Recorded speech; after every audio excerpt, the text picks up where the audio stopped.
My son and his wife posted a photo on the deck of the largest cruise ship in the world, holding mimosa cocktails.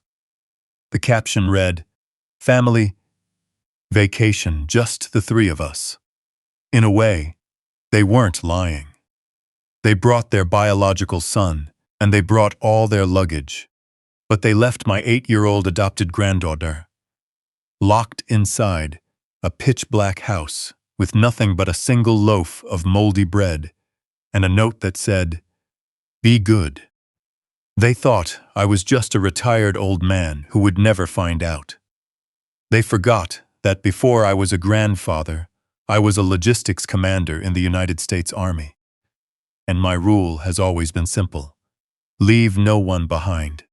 Before I tell you how I brought their vacation to an abrupt end and held them accountable in the most unforgettable way possible, take a moment to drop a comment and let me know where you're listening from.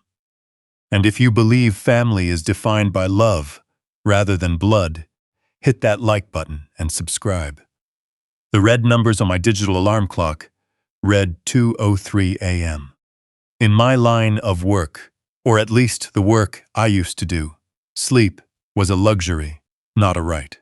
You learn to wake up completely in a split second. No grogginess, no taking time to rub your eyes. When the phone on my nightstand vibrated against the wood, my mind was already fully sharp before my hand even touched the receiver. I figured it was a wrong number, or maybe some automated spam caller. The last thing I expected was the sound of a child trying desperate to hold back her tears. "Grandpa." It was barely a whisper, so faint I almost missed it. It was Mia, my 8-year-old granddaughter. Her voice was shaking so badly that every syllable trembled. "Mia," I said, sitting upright, as the bedsheet slid down to my waist. "Why are you whispering? What's going on?" "Grandpa, I'm really thirsty." Confusion hit me first. Thirsty? Why was she calling me at 2 a.m. because she needed a glass of water? Her bedroom was just down the hallway from her parents' room. Austin and Monica were heavy sleepers, but they weren't deaf. "Sweetheart, go ask your dad to get you some water." "It's late." "I can't go." Her voice broke, yielding a frail, heartbreaking sound that made the hair on the back of my neck stand up. "The doors are locked, Grandpa. All of them." "What do you mean, the doors are locked?" "The front door, the back door, and the garage door." I knocked on Mommy and Daddy's door, but nobody answered. "I think they left, Grandpa. It's really dark, and I hear noises in the basement." I'm scared. My blood ran cold. It was a physical reaction, like someone had pushed ice water straight through my veins. I didn't ask any more questions, and I didn't ask her to go double-check. I knew something was wrong. A man develops a sense for when a situation has turned south. It's an instinct. Listening to that instinct had kept me alive through 30 years in the military. And right now it was screaming at me. "Listen to me, Mia," I said, jumping out of bed, holding the phone with one hand while pulling on my pants with the other. "I want you to go into your closet, grab your blanket, pull the door shut, and sit inside. Do not come out until you hear my voice. Do you understand?" "Okay, Grandpa. I'm going right now." "Stay on the line if you want to, but keep completely quiet." I didn't even put on socks. I shoved my feet into my boots, grabbed my keys, and paused for just a second. I pulled open the top drawer of my nightstand and grabbed my Sig Sauer. I checked the chamber. It was ready. I didn't know what was waiting for me at Austin's house. Maybe a break-in. Maybe an injury. But if anyone in that house was terrifying my granddaughter, I wasn't going to settle it with a handshake. A drive that normally took 20 minutes took me 12. My pickup tore through the quiet suburban streets, bypassing every stop sign after verifying the intersections were clear. The phone sat on the passenger seat, the line open, but dead silent. With every mile I drove, my mind raced. Austin was my son. He was weak. He had always been weak, caring far too much about what other people thought of him. But Monica, my daughter-in-law, was different. She had a coldness hidden behind a warm smile. I pulled into their driveway, my headlights cutting across the front of the house. Complete darkness. Not even the porch light was on. But the most alarming detail was the driveway itself. It was empty. Austin's SUV was gone, and Monica's sedan was gone too. The silence coming from the house felt heavier than the dark. I cut the engine, grabbed the spare key from my glove box, and ran up to the front door. My hand tightening on the grip of the tool in my pocket, I unlocked the door and pushed it open. "Mia!" I called out. My voice echoed in the entryway. Silence. I flipped the light switch. Nothing happened. Power was off. Not a neighborhood blackout, but deliberately cut off. I could see the main breaker in the kitchen had been flipped down. Who cuts off the electricity while leaving a child inside? I turned on my phone's flashlight. The beam cutting through the stagnant air. The house felt completely abandoned, carrying that distinct atmosphere of a place where life had just stopped. I started toward the stairs, then remembered my instructions. The closet. I took the steps 2 at a time, heading straight for Mia's room. It was the smallest bedroom in the house. The guest room was bigger, the home office was bigger, and Leo's room, their biological son, was twice the size. Packed with every toy imaginable. Mia's room was practically bare, just a bed and a dresser. "Mia, it's Grandpa." The closet door creaked open. A tiny figure emerged from the shadows, tightly clutching a worn-out teddy bear with a torn ear and loose stuffing. I recognized it right away. I had bought it for her 3 years ago, on the day her adoption went through. It was the only toy in her room. She lunged forward, clinging to me, trembling so hard, her teeth were clicking together. I put my gear away and lifted her up. She felt unnaturally light, like a little bird that hadn't eaten in days. "Shh, Grandpa's here." I held her tightly, feeling her tears soak through my flannel shirt. "You're safe now." I carried her downstairs, needing to get a handle on what was going on. Where were they? People don't just disappear into thin air. I walked into the kitchen, the flashlight beam sweeping across Monica's prized marble countertops. That was when I saw it. A sheet of yellow notepad paper taped to the refrigerator door. My hands shook as I peeled it off and shined the light on the writing. It was in Monica's signature cursive handwriting, the kind she used for thank-you cards. "Mia, we took Leo to his baseball travel camp. This was last minute. We'll be gone for 2 weeks. There's bread on the counter. Do not go outside. If the neighbors see you wandering around, they will call the authorities, and you will be taken somewhere terrible. Be good. We'll be watching you on the cameras." I stared at the note. Travel camp. 2 weeks. I looked over at the counter. There was a single loaf of white bread. I reached out and touched the bag. It was hard as a rock, with green mold creeping along the crust. A surge of pure, focused anger washed over me, so intense it was nearly blinding. This wasn't neglect. This was deliberate cruelty. They had left an 8-year-old child entirely on her own for 2 weeks, with nothing but spoiled bread, threatening her that seeking help would get her taken away. I turned my attention to the refrigerator and tried to pull it open, but it wouldn't budge. I pointed the flashlight at the handles. A heavy-duty bicycle chain was wrapped tightly around the double doors, secured with a heavy padlock. I looked back at Mia, who was still holding onto my neck for dear life. "Sweetheart, why is the fridge locked?" I asked, keeping my tone as gentle as possible. "Mommy said I stole food," she whispered. "She said I eat too much, and that's why groceries are so expensive. She said the food inside was for Leo because he's growing, and that I should just be thankful to have a roof over my head." I set Mia down on a kitchen stool. "Stay right here, sweetheart." I walked out to my truck, pulled a pair of heavy bolt cutters from my toolbox, and headed back inside. With a sharp snap, the metal link gave way, echoing through the empty house as the heavy chain hit the floor.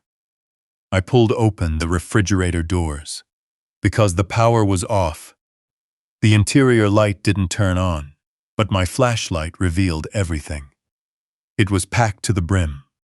Steaks, fresh fruit, milk, juice, containers of yogurt, and a birthday cake decorated with the words, "Happy Vacation." They hadn't locked it up to save money. They had locked it up to keep food completely out of her reach. I grabbed a bottle of water, twisted off the cap, and handed it to Mia. She drank it down frantically, gasping for air when she finished.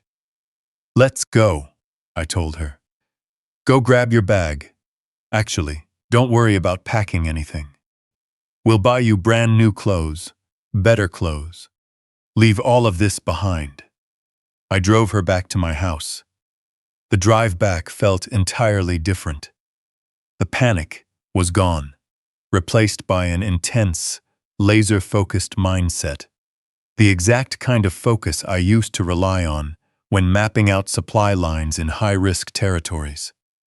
I made her a bowl of tomato soup and a grilled cheese sandwich.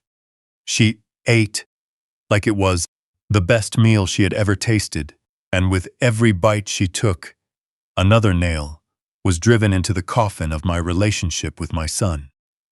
Once she was fast asleep in the guest room, wrapped in a clean duvet, I stepped into my office.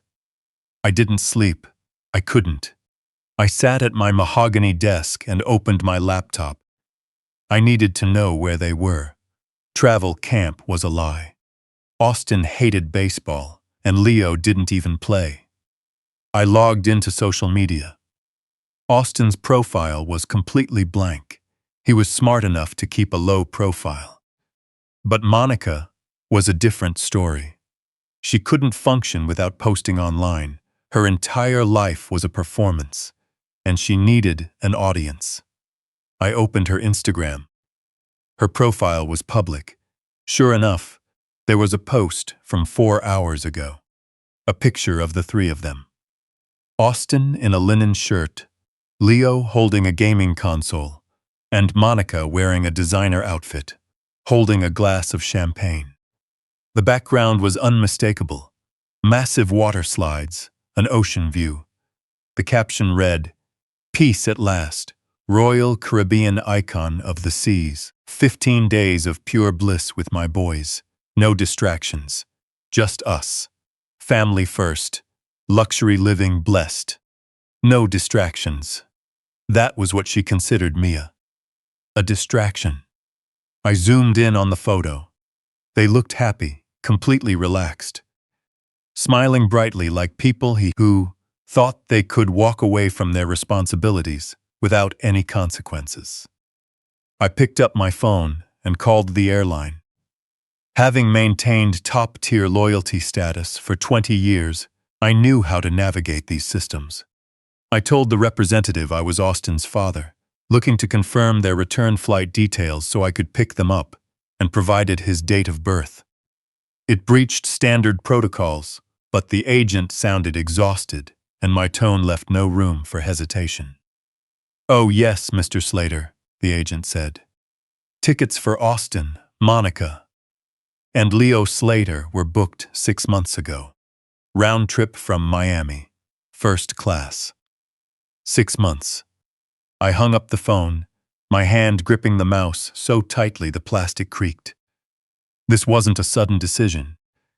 Nor was it an emergency. They had planned this out half a year in advance. For 6 full months, they sat at the dinner table with Mia, knowing full well they intended to discard her like an unwanted piece of trash. They saved up, booked the tickets, and likely bought that chain weeks in advance. I glanced at the wall calendar. It was Tuesday. The cruise ship had left Port Miami just yesterday, and their first port of call was Nassau in the Bahamas tomorrow morning. I took one final look at the photo of my son. He looked like me. Same eyes, same jawline, but he lacked backbone. He was a coward who let his wife mistreat a child simply because going along with it was easier than standing up to her. I closed my laptop. The gentle, easygoing grandfather, who just wanted everyone to get along, was gone. Logistics Commander Bill Slater was back.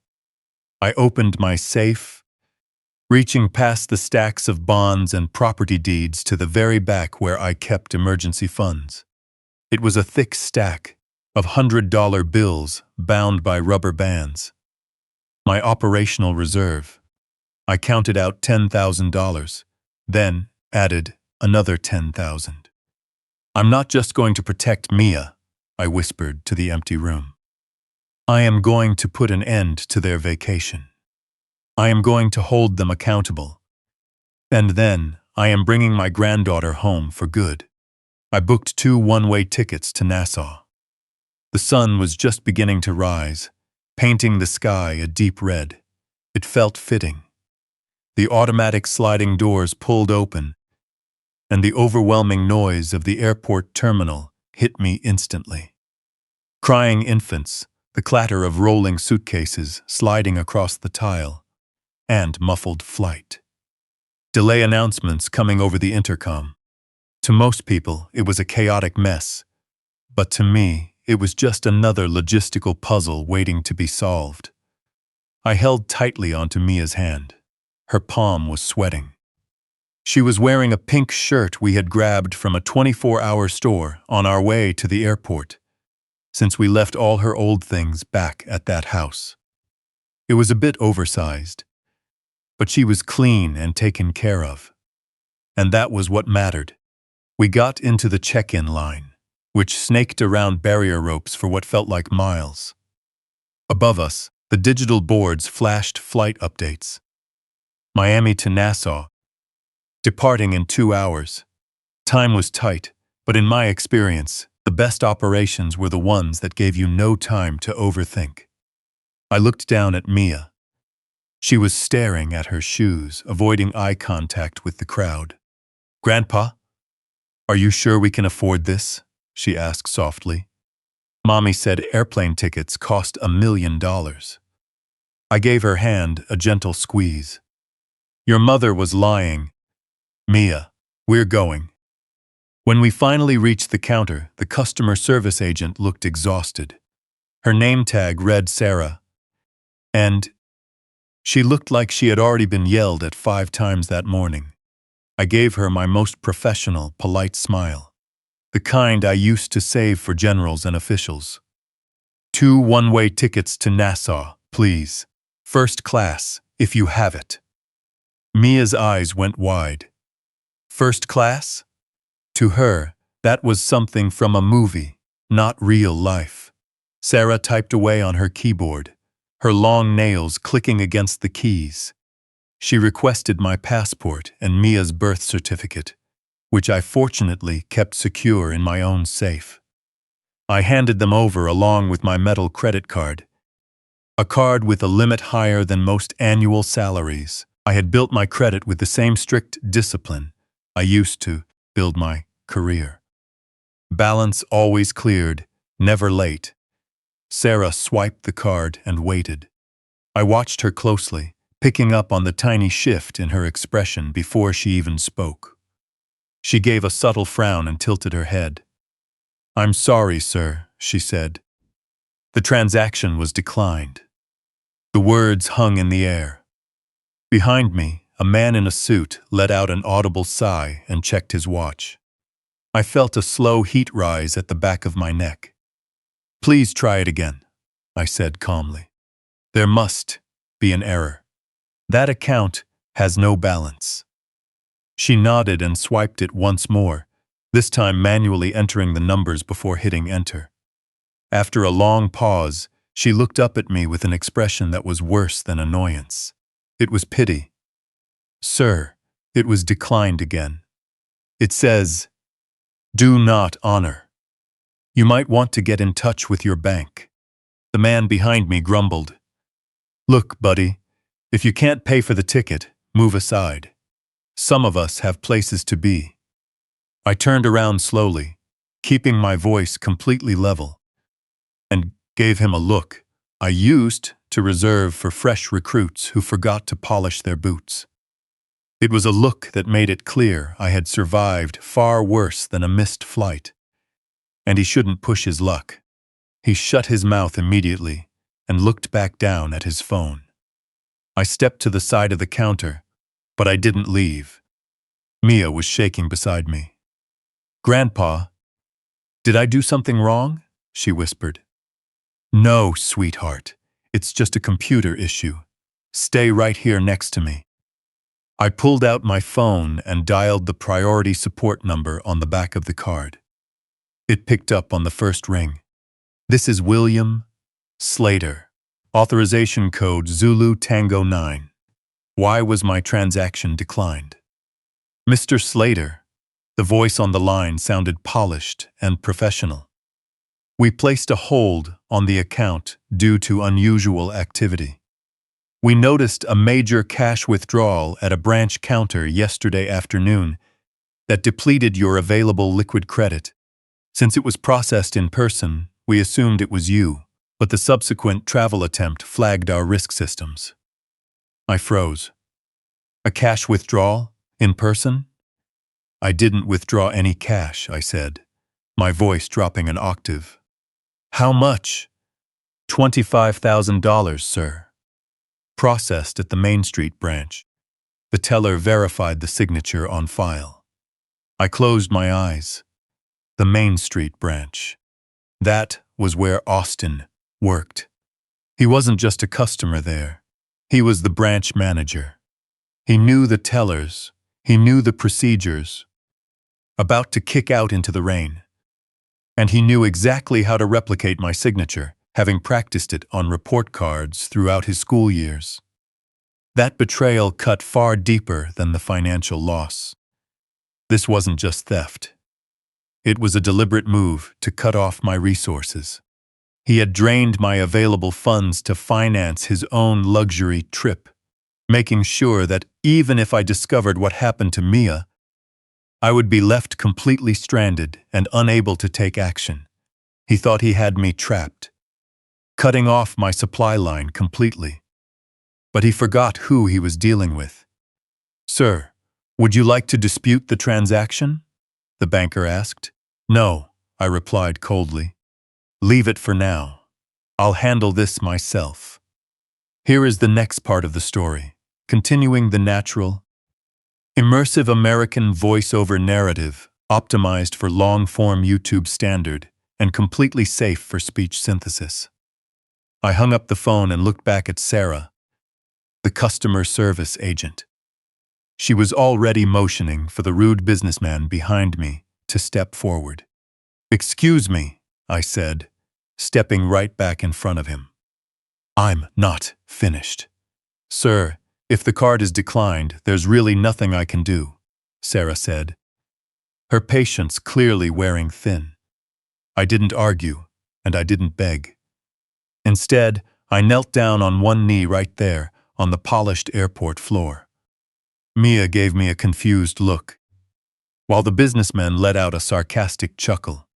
Look at this, he sneered. The old guy is getting down on his knees to pray. I ignored him entirely. I reached down toward my left boot. It was a habit I picked up during my very first deployment back in the 70s. In a zone like that, you never rely on banks, and you never trust pockets that can easily be picked. You trust your boots. I unbuckled the strap and reached deep into the ankle lining, to a hidden pocket I had hand-stitched myself years ago. I pulled out a thick envelope wrapped tightly in plastic. I stood back up and dropped it onto the counter. The heavy thud it made instantly shut the businessman up. I tore open the plastic. Inside was a thick stack of $100 bills, crisp, fresh, and uncirculated. My emergency fund. My operational reserve. I counted out the bills right there on the desk. 1,000, 2,000, 3,000. I kept counting until the pile on the counter looked like a seized haul from a high-profile operation. "I believe this is legal tender," I said, keeping my tone completely even. "2 first-class tickets to Nassau. I'd like window seats." Sarah stared at the cash, then looked up at me, swallowing hard. "Yes, sir. Of course, sir." She began counting the bills, her hands trembling slightly. The rude businessman went completely silent. I turned to glance at him, and he suddenly found the pattern on the ceiling tiles utterly fascinating. I looked down at Mia. She was staring wide-eyed at the cash, then back up at me. "Grandpa, why do you keep money in your shoe?" "Because banks make mistakes, Mia," I said, raising my voice just enough for the people around us to hear clearly. "And because sometimes the people you trust the most will steal from you. But you never let that stop you from finishing what you set out to do. Understand?" She gave me a serious, deliberate nod. Sarah handed over our boarding passes, her attitude completely transformed. There was genuine respect in her eyes now, or maybe a little bit of fear. Either way, it didn't matter to me. "Thank you, Mr. Slater. Have a safe flight." I took the passes, grabbed Mia's hand, and we headed straight for security. I could feel the weight of the remaining cash pressed against my ankle. It wasn't comfortable, but it gave me a deep sense of readiness. It felt like holding ammunition. Austin thought he had disarmed me. He thought he had left me stranded without options. But all he had done was push me right back into my element. I wasn't just a grandfather anymore. I was a veteran, heading into an operational zone, and I had just secured our transport. The seatbelt sign turned off with a soft chime, sounding like the bell at the start of a brand new round. We were cruising smoothly at 30,000 feet, the gray clouds of the East Coast far behind, as we cut through the bright, endless blue of the upper atmosphere. I adjusted my seat, leaning back slightly, to relieve the dull ache in my lower back.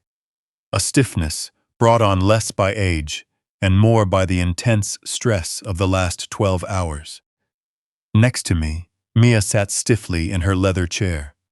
In first class, the seats were wide and deep, designed to make you forget you were flying through the air inside a metal tube. But Mia looked entirely swallowed up by hers. Her legs hung a few inches off the floor, her new sneakers vibrating gently with the hum of the aircraft. She hadn't let go of the armrests since takeoff. Her knuckles turned completely white. A flight attendant made her way down the aisle. She was an older woman with graying hair and a warm, genuine smile that usually put people at ease. She stopped her cart beside our row, bringing along the comforting aroma of fresh coffee and warm pastries. "Good morning, Mr. Slater," she said, checking her tablet. "And good morning to you, little lady. Can I get you two something to drink? We have fresh orange juice, apple juice, sparkling water, or hot chocolate. And we'll have warm, freshly baked cookies ready in just a minute." I looked over at Mia, expecting her face to light up. Any 8-year-old child I had ever known would jump at the chance for hot cookies and sweet drinks. But Mia didn't smile. She pulled back instead. It was a tiny, subtle movement, but I caught it immediately. She shrank back into the large leather seat, pressing herself into the cushions as if trying to make herself invisible. "No, thank you," she whispered, her voice barely carrying over the background hum of the engines. I frowned slightly. "Sweetheart, you haven't had anything to eat since that grilled cheese sandwich hours ago. Have some juice. Get a cookie." Mia shook her head firmly, her dark hair falling across her face. "I'm not hungry, Grandpa. I'm okay." Right on cue, her stomach let out a loud, undeniable growl, the clear sound of an empty stomach betraying her polite refusal. The flight attendant smiled gently, careful not to make her feel uncomfortable. "I'll just leave a few snacks right here on the console for you," she said softly, setting down a bowl of warm mixed nuts and a glass of apple juice. "Just in case you change your mind." She continued down the aisle. I waited until she was out of earshot before turning in my seat to face my granddaughter. I reached out and covered her small, trembling hand with my own, a rough, calloused hand shaped by decades of service and hard labor. Her hand felt fragile, cool, and damp with nervous sweat. "Mia, look at me," I said, keeping my voice soft but firm. "Why are you trying to hide how you feel from me? I know you're hungry. Why did you say no?" She stared down at her lap, nervously biting her lip as her fingers picked at a loose thread on her jeans. "Because it costs money, Grandpa," she finally whispered. Her voice was so quiet, I had to lean in to catch the words. I leaned back in my seat, entirely taken aback. "Sweetheart, I bought the tickets. The food is included. You don't have to pay anything extra for it." She shook her head again, tears welling up in her eyes. "No, Grandpa. Mommy said nothing is ever free. She told me that whenever we go anywhere, I have to be careful, because I'm expensive. She said they couldn't afford a nice boat like the neighbors, because adopting me costs so much money. She said every time I ask for special things like juice or snacks, I'm taking money away from the family. She said, if I'm not careful, we won't be able to pay the electric bill. The lights will be shut off, and it'll all be my fault." Hearing those words felt like getting the air knocked clean out of my lungs. It was a heavy, physical blow, far worse than any punch I had taken during military drills or old scuffles. This wasn't just physical neglect. It was psychological manipulation. Monica wasn't just depriving Mia of basic food. She was actively poisoning the child's mind, placing the weight of the family's financial stability squarely on the shoulders of an 8-year-old girl. I turned to stare out the window at the endless white clouds below, fighting hard to keep my rising anger under control. My mind flashed back to the receipts I had seen in Austin's office while helping him with his taxes last year. Monica's designer handbags easily ran $3,000 each. Austin's golf club membership cost $500 a month. They drove luxury cars and drank expensive wines. Yet, they looked this little girl in the eye and told her a $3 juice was the reason money was tight.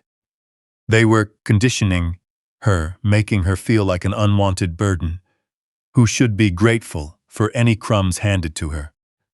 They were teaching her to minimize her own presence, to ask for nothing, and to apologize for simply existing. I turned back to Mia, unbuckling my seatbelt so I could turn toward her completely. I wrapped both of her small hands in mine and waited until she met my eyes. "Mia, listen to me very carefully," I said. "Every single word I am about to tell you is the absolute truth. You know how Grandpa used to manage supplies and resources for thousands of soldiers? I handled millions of dollars in equipment. I know exactly what things cost." She sniffled, wiping away a tear, and nodded slowly. "Your mother lied to you." Mia's eyes went wide. "She can't lie. Lying is wrong." "She lied," I repeated firmly. You are not expensive. You are not a burden. The reason they didn't hem a boat is because your father lost money making poor investments he didn't understand. The reason they complained about bills is because your mother bought designer clothes she didn't need just to impress people she doesn't even like. None of that has anything to do with you. Having a cookie or drinking a glass of juice is never going to make the lights get turned off. Do you understand what I'm telling you? She still looked hesitant. But Mommy said. Mommy was wrong, I interrupted gently. And Mommy isn't here right now. I am. Let me tell you how this flight works. Do you see this seat? Do you see this glass of juice? It's already paid for, settled. If you drink it, it's paid for. If you don't touch it, it's still paid for. You cannot waste my money because I have already spent it on you. And I was happy to do it. Grandpa has plenty of resources, Mia. If I wanted to, I could buy every single cookie on this entire airplane. A faint, subtle smile cracked through her tearful expression. The whole plane? The whole plane, I assured her. So here is the new rule. For the next 2 weeks, while we finish what we set out to do, you are not allowed to look at a price tag. And you are not allowed to look at a price tag. And you are not allowed to worry about a bill. Your only job is to be an 8-year-old girl. Your job is to eat when you're hungry, rest when you're tired, and play when you're bored. I will handle everything else. I will handle the finances. I will handle the lights. I will handle the lights, and I will deal with your parents. I picked up the glass of apple juice and held it out to her. Drink it, I instructed gently. She hesitated for a split second before her thirst took over.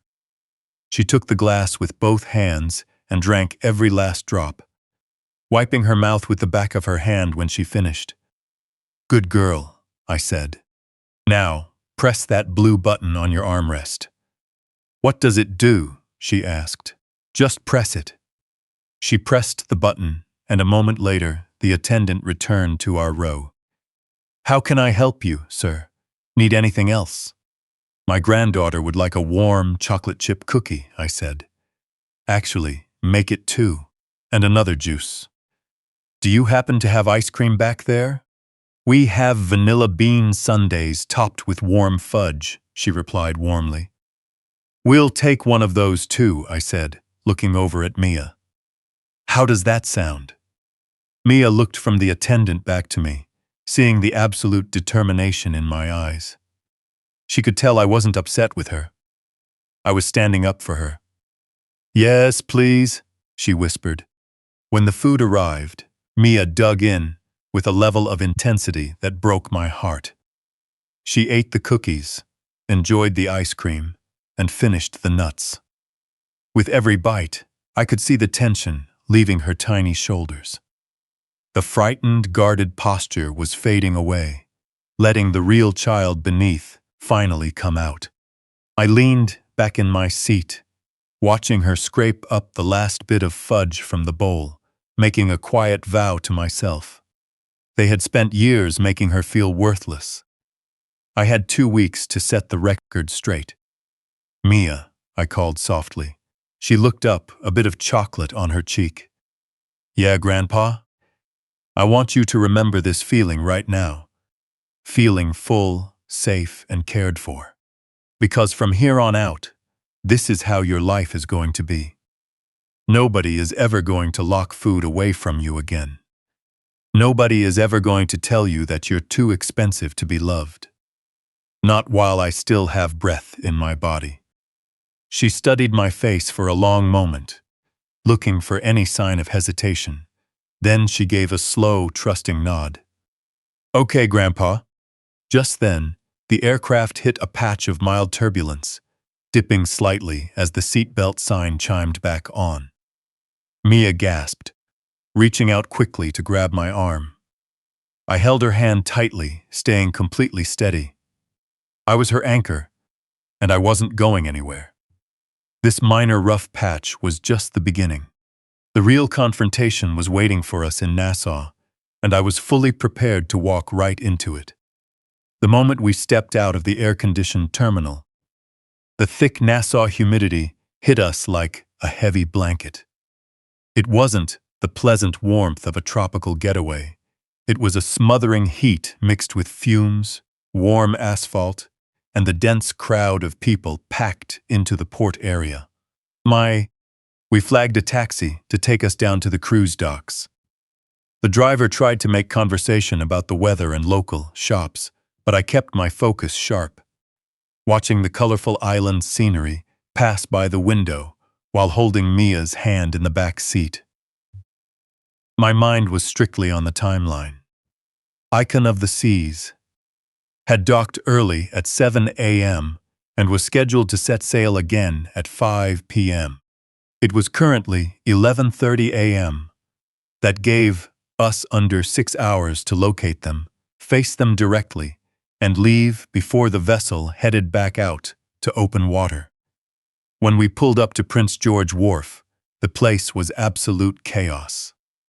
Thousands of passengers were pouring off the ships like a disturbed nest, wearing matching vacation clothes, their skin already turning red under the intense sun. The noise was constant, steel drum music, blending with tour guides shouting and buses honking their horns. I held tightly onto Mia's hand, noticing her fingers clutching mine tightly. "Stay close to me," I told her. "Do not let go under any circumstances. If we somehow get separated, stay right where you are and call out for me." "Got it?" She nodded, wide-eyed from the sensory overload, looking entirely small amidst the surging crowd. We worked our way through the sea of people toward the primary security checkpoint for the Royal Caribbean Terminal. This was our first real obstacle. You don't just walk onto a cruise ship. It's essentially a floating compound with metal detectors, screening gear, and staff who take access control very seriously.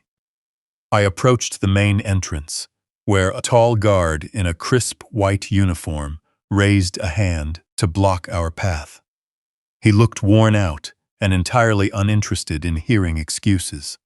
"ID and C-Pass cards, please," he said mechanically, without even looking up. "I don't have a C-Pass," I said, raising my voice over the noise of the terminal. "I need to secure day passes for the vessel." He let out a short, dry chuckle. "Day passes are sold online months in advance, sir. Ship is at full capacity. Unless you're a registered guest or crew, you can't cross this line. Please step aside. You're blocking the queue." I didn't budge. My feet stayed planted right where they were. Having navigated checkpoints from military zones to secure facilities, I knew every barrier had a process, and usually, that process opened up with absolute confidence and the right leverage. "I'm not a tourist," I said, taking a step closer so he had to look me in the eye. "My son is on that ship, and he took something that belongs to me. I need 2 hours on board. I am prepared to pay the premium access fee." "Look, sir." The guard sighed, resting his hands on his belt. "I don't care who is on that ship. No pass, no entry. Step back now, or I'll have to call port security." Mia tugged nervously at my shirt from behind. "Grandpa, let's go. He's scary."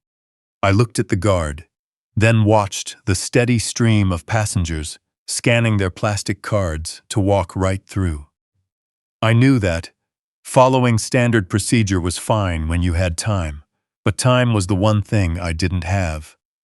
I reached into my pocket, pulled out my money clip, peeled off $500 bills, folded them tightly in my palm, and leaned in closer. "Listen to me carefully. I'm a military veteran carrying cash, accompanied by a frightened child. I am not a risk to your vessel. I am simply a grandfather here to resolve a serious matter. Tell me where the duty manager for VIP access is located."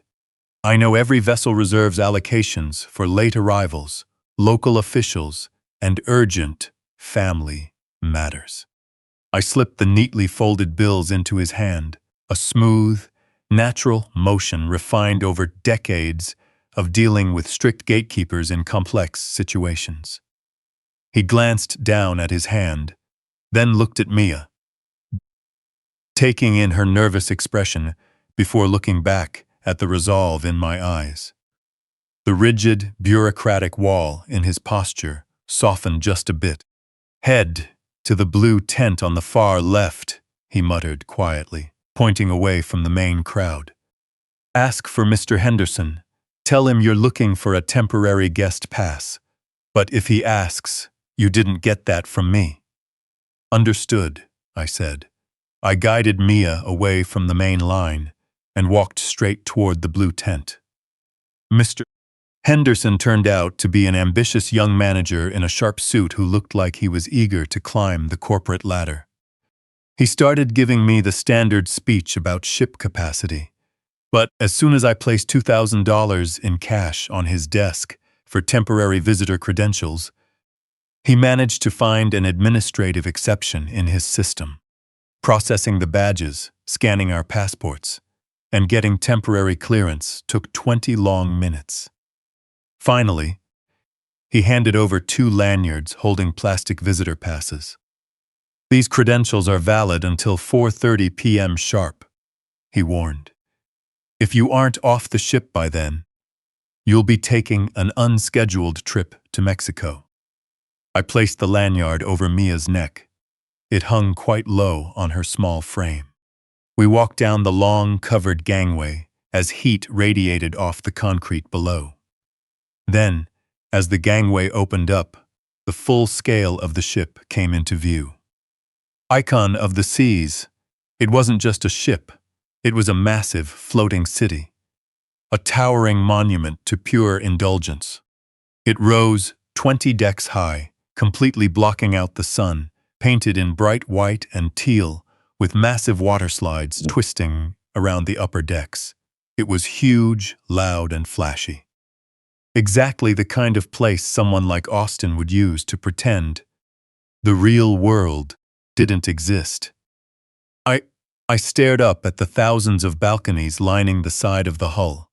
Somewhere inside that massive structure, my son was enjoying drinks bought with money meant for his daughter's future. Somewhere in there, they were laughing without a care in the world. I adjusted my sunglasses, checked my watch, 12:15 p.m., and looked down at Mia, who was staring up at the vessel with her mouth slightly open. "Are they really in there, Grandpa?" she asked softly. "Yes," I said. "They're in there. Are we going to yell at them?" "No." I took her hand and led her toward the boarding ramp. "We aren't going to make a scene. Raising a voice is what people do when they don't have a plan. We are here to hold them accountable." We stepped onto the metal ramp, our boots clicking firmly against the steel plates. We were stepping onto the vessel. The search was over. The confrontation was about to begin. The main dining hall on Deck 15 was a monument to overindulgence. They called it the Windjammer Buffet, but it felt more like a massive, endless feast designed by corporate accountants. The air was thick with the rich scent of garlic butter, carved meats, and the sugary smell of artificial tropical drinks. A complete overload for the senses. Everywhere you looked, there were literal mountains of food. Chilled shrimp pyramids glistening under warm lamps, carving stations where chefs sliced thick cuts of prime rib, and dessert towers that seemed to defy gravity. I kept a firm grip on Mia's hand as we navigated the crowded maze of tables. She walked with a slight hesitation, completely overwhelmed by the sight around her. Her eyes darted nervously between the overflowing plates of strangers and the floor below. Just days ago, she was trying to survive on a single ruined loaf of bread, and now she was walking through a room where people were casually scraping half-eaten steaks directly into the trash. The sheer waste was appalling, a physical manifestation of the exact kind of entitlement that had put my granddaughter in danger. I scanned the vast room. It was packed, but finding them wasn't going to be difficult. You just had to look for the center of attention. Or rather, the people desperately trying to create one. I spotted the ring light first. A portable LED light ring clamped right onto the edge of a prime table, near the floor-to-ceiling windows. Naturally, they had taken the best seat in the house. The bright light was aimed straight at a woman with perfectly styled blonde hair, wearing a white linen dress that likely cost more than my truck's entire maintenance budget for the year. Monica. She was holding a glass of rosé in one hand, gesturing animatedly to her phone screen. As she spoke animatedly to her phone screen, she was performing broadcast style, selling the picture-perfect image of a devoted mother enjoying a well-deserved luxury break. Sitting across from her was Austin, my son. He wore an unbuttoned tropical shirt, looking sunburnt and visibly out of shape. His face flushed red from alcohol as he laughed loudly at whatever Monica was saying to her online audience. In front of him sat a massive silver platter, taking up half the table. A giant, bright red steamed lobster, surrounded by mussels and ears of corn. And then there was Leo, my 10-year-old grandson. He was slumped at the end of the table, staring fixedly down at a tablet screen, with noise-canceling headphones over his ears, completely tuning out his parents. A plate of cold chicken tenders and fries sat untouched in front of him. He looked utterly bored and completely disengaged. I felt a sudden squeeze on my hand and stopped. Mia had frozen in her tracks, staring at the table as her lower lip began to tremble. "Grandpa," she whispered, her voice barely audible. "Is that Daddy?" "Yes, sweetheart," I said quietly. "That's him. Is he going to be mad at us for being here?" I dropped down on one knee right in the middle of the crowded walkway, completely blocking a guest carrying a plate of nachos. I looked Mia straight in the eyes. "He doesn't have the right to be angry, Mia. The only thing he should feel right now is shame. You stay right behind me, don't say a word, and just watch." I stood up, straightened my shirt, and felt the outline of the yellow note resting safely in my pocket. The paper felt as heavy as lead. We stepped forward. I approached them from behind Austin's chair. The ambient noise of the crowded dining hall was loud, but as I closed the distance, everything else seemed to fade away. The only sound left was Monica's voice, sharp, high-pitched, and completely artificial, carrying that specific tone people use when speaking to pets or a social media audience. "We are just so truly blessed, everyone," she said directly into her camera. "Austin and I have been working tirelessly, and we really needed this time to recenter ourselves as a couple. Prioritizing self-care is just so vital. After all, how can you pour into others if your own cup is completely empty, right?" She took a sip of her wine and let out a light laugh. Austin reached down, grabbing a lobster claw and snapping it open, with a loud crunch that sounded like a small firecracker. Juices splattered onto his chin, which he wiped away with a cloth napkin while laughing along. "Now this is living, babe," he said loudly. "This is the life." They were so completely absorbed in their own self-indulgent bubble that they didn't even notice a 68-year-old man holding the hand of a quiet little girl standing less than 2 feet away. They didn't notice my shadow falling across their table, blocking out the bright Bahamian sunlight. I waited, letting them finish their thought, letting them drown completely in their own performance before I shattered it entirely. Monica smiled broadly into her phone. Of course, we miss the kids terribly, but sometimes you just have to. She froze mid-sentence, her eyes drifting past the top of her phone, landing directly on me. Here is the continuation of the narrative, maintaining the natural American voice-over standard, complete emotional weight, and fully compliant with AI speech safety guidelines. Her smile didn't fade right away. It froze, twisting into a sudden spasm of utter confusion. Her mind simply couldn't process the reality in front of her. Bill Slater was supposed to be in Florida. Bill Slater was an old man who went to sleep at 9 o'clock every night. There was no way Bill Slater was standing on the upper deck of Icon of the Seas, looking like absolute doom. "Dad," Austin choked out. He dropped his lobster claw, the hard shell clattering loudly against the fine china plate. I didn't say a single word. Not yet. Words were far too light for a moment like this. I needed an action. Something they couldn't simply edit out or explain away.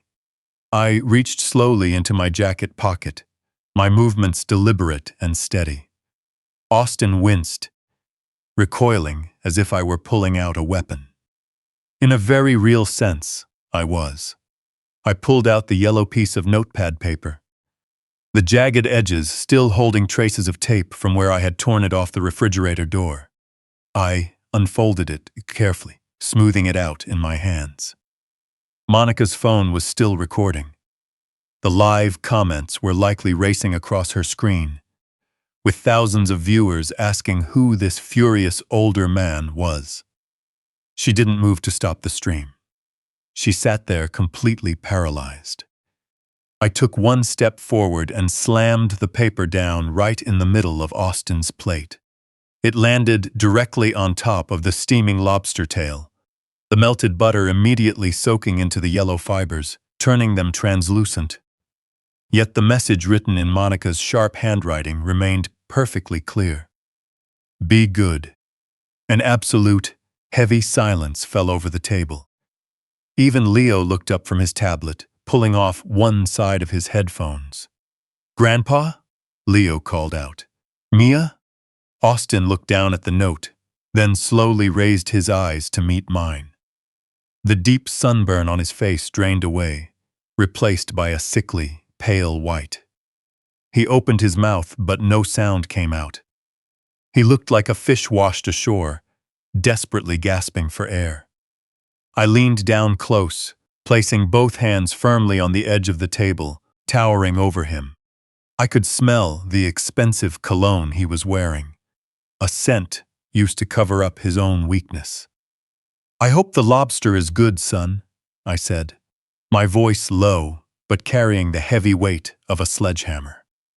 "I hope it tastes much better than the single loaf of moldy bread you left behind for your daughter." Monica finally found her voice. She scrambled frantically to grab her phone to cut the feed, but her hands were shaking so violently that she dropped it. The phone landed face up on the table, its camera still broadcasting straight toward the ceiling. "What are you doing here?" she shrieked. The polished facade of the perfect mother shattered completely, revealing the cornered, desperate person beneath. "You can't be here. This is a private family trip. Security! Someone call security!" I let out a cold, sharp laugh. "Go ahead, Monica. Call them. In fact, I'd prefer if you called them right now, because I have full video footage on my phone of how you chained that refrigerator shut. I'm sure the local authorities, along with the thousands of people watching your little broadcast right now, would be very interested to take a look." Austin pushed himself up, knocking his chair over backward. "Dad, please, don't do this here. Everyone is watching." "Sit down," I barked. It was the exact tone I used when commanding troops in the field. Austin sat down instantly, collapsing into his seat like a puppet with its strings cut. I motioned for Mia to step forward. She moved out from behind me, holding her worn teddy bear tightly against her chest. She looked so small against the vast backdrop of the ocean, but she stood her ground.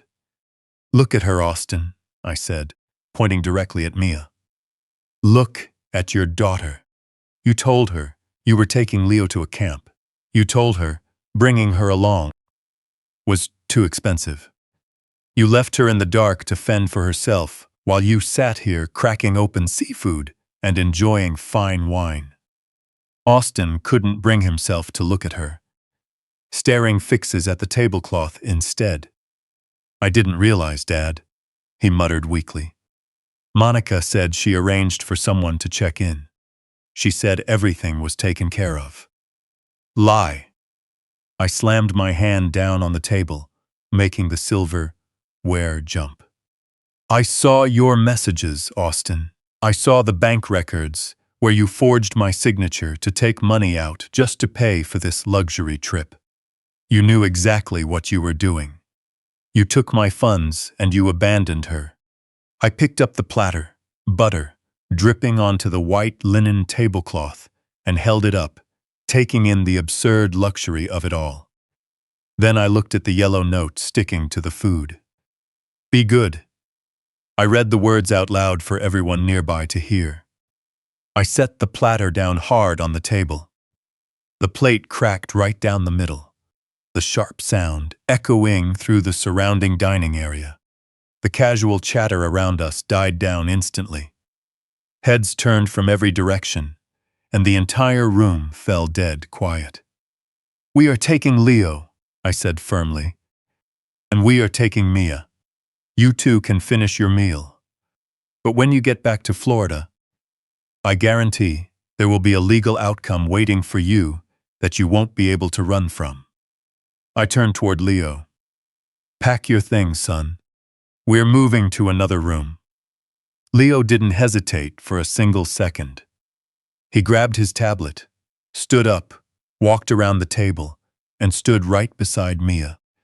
He didn't even look back at his parents.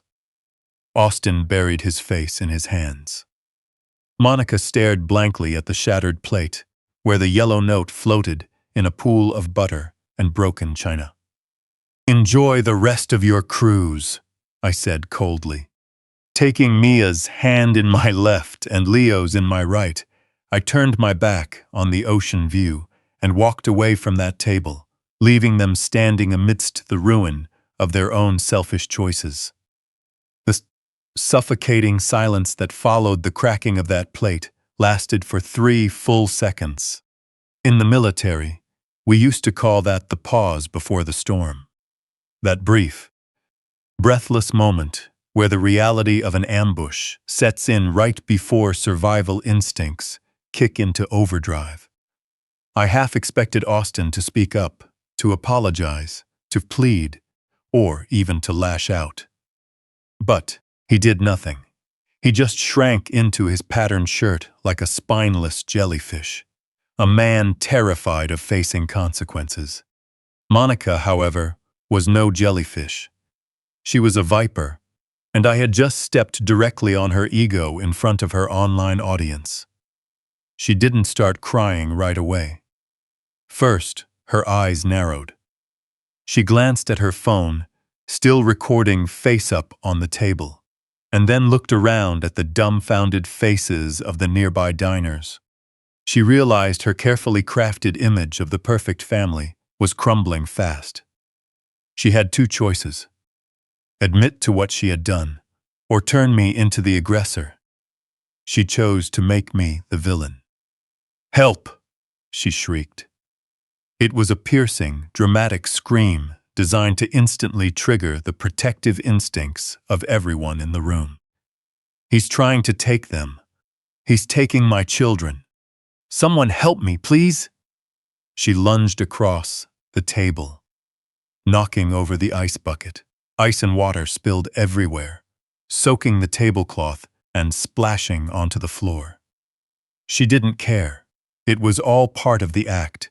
She scrambled around the table toward us, grabbing Leo by the arm so tightly it visibly made him wince.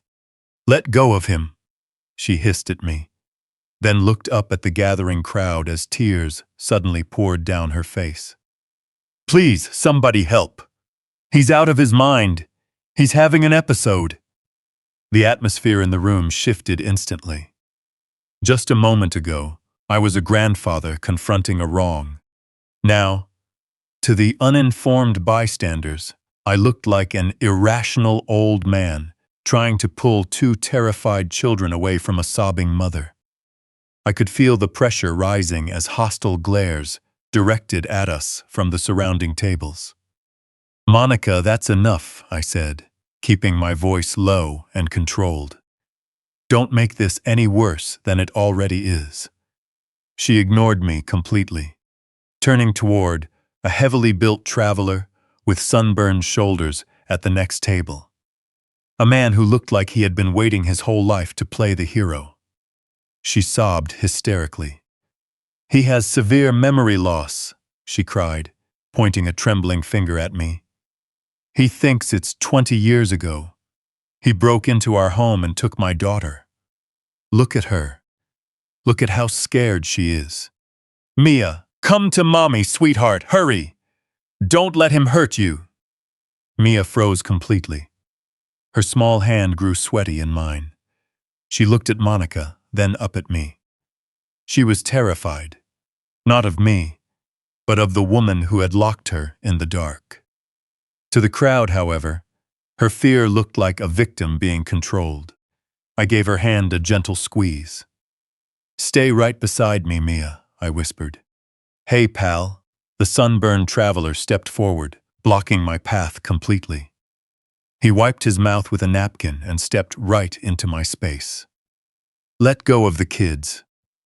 I looked him dead in the eye without blinking. "Step aside, son. This is a family matter." "Doesn't look like a family matter to me.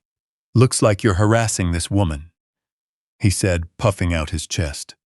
The sound of chairs scraping against the floor echoed across the room. Several other men stood up, emboldened by the first.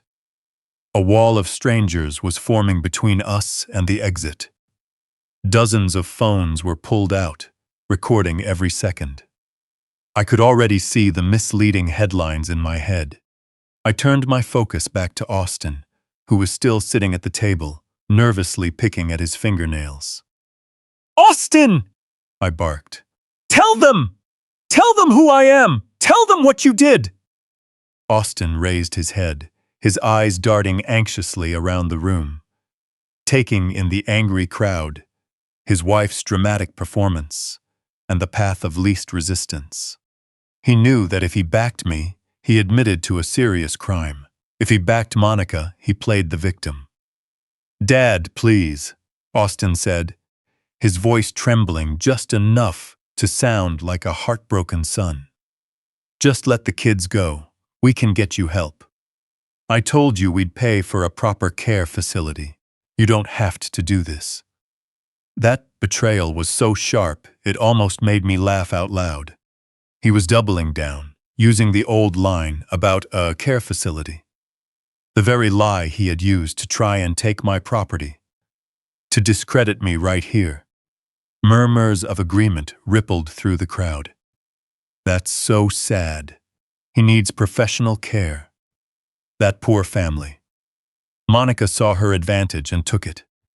She lunged forward, not toward Leo, but straight for Mia, reaching out to grab her by the wrist.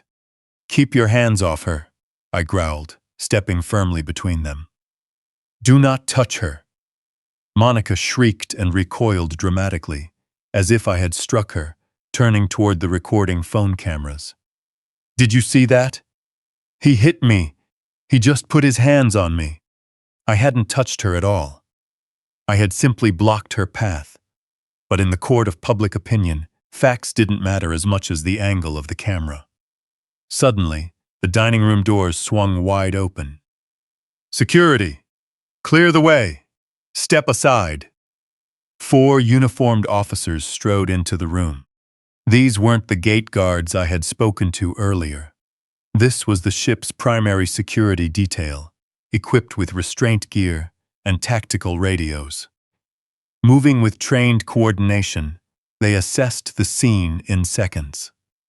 A screaming woman, upset children, an angry crowd, and at the center of it all, an older veteran standing tall with his fists clenched.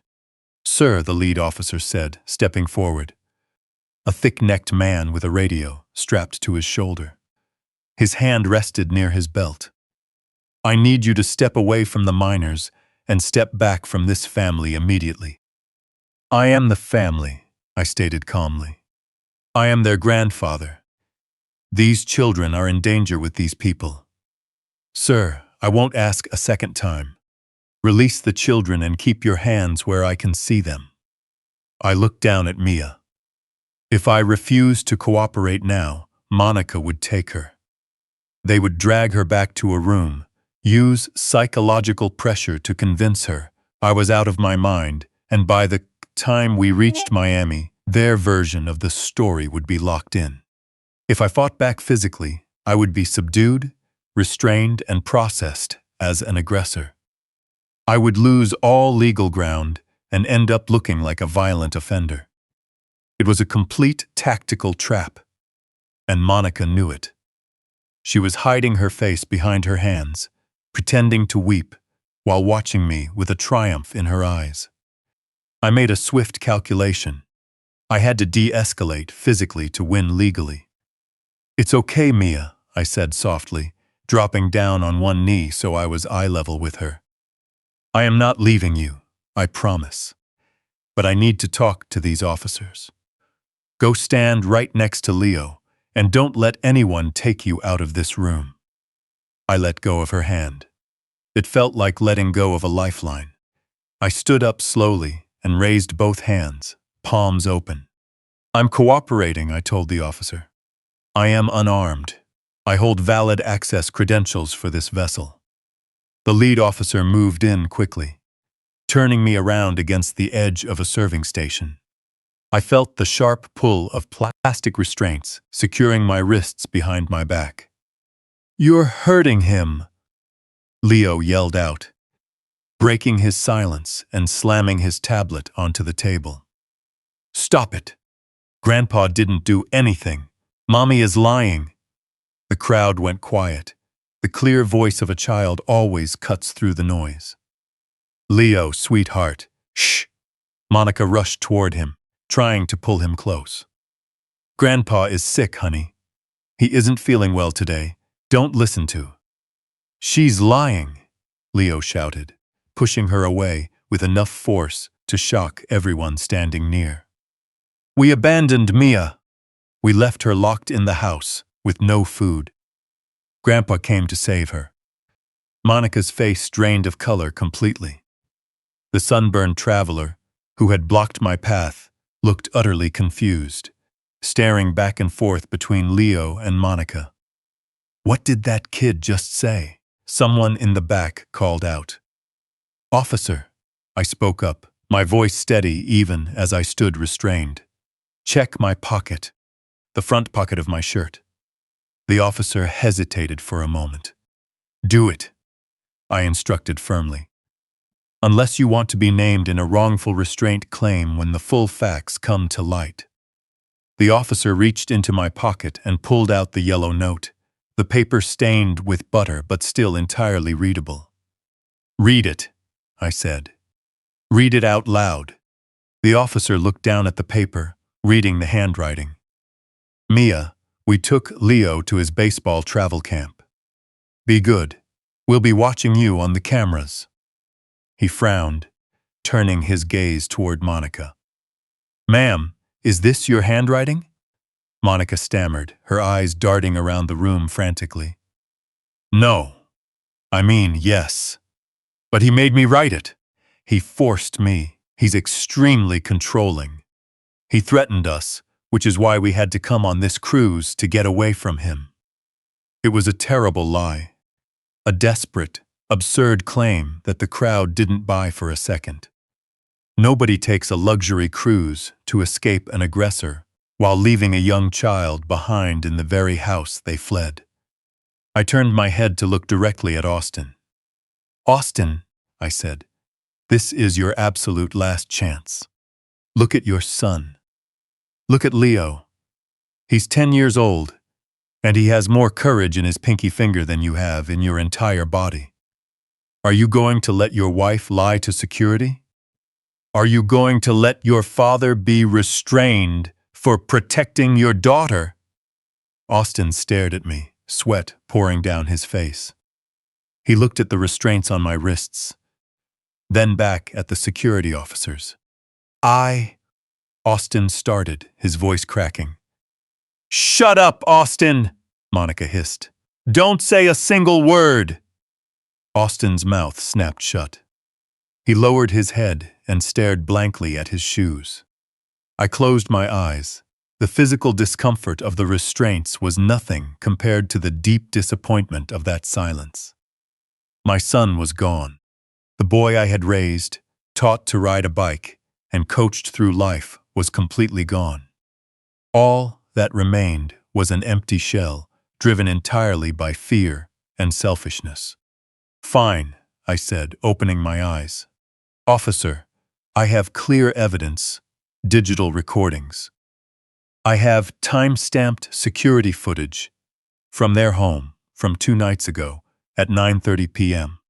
I have bank transaction records showing unauthorized withdrawals used to finance this trip. And I have an audio recording of my granddaughter calling me at 2 in the morning, terrified because her parents locked away all the food." I stared directly at Monica. The smug look on her face had vanished entirely. "I want to speak with the captain," I stated, "and I want a connection established with federal law enforcement authorities in Miami, because this is no longer a civil disagreement. This is a severe child endangerment matter."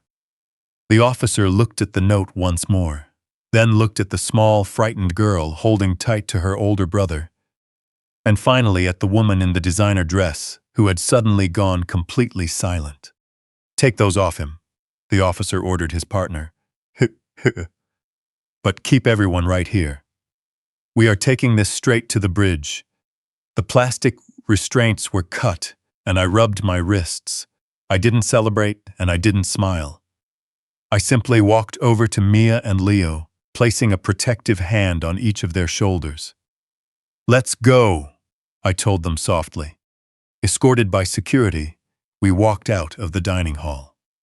This time, the crowd parted silently to let us through. There was no more hostility, only a heavy, uncomfortable silence as the truth began to settle in.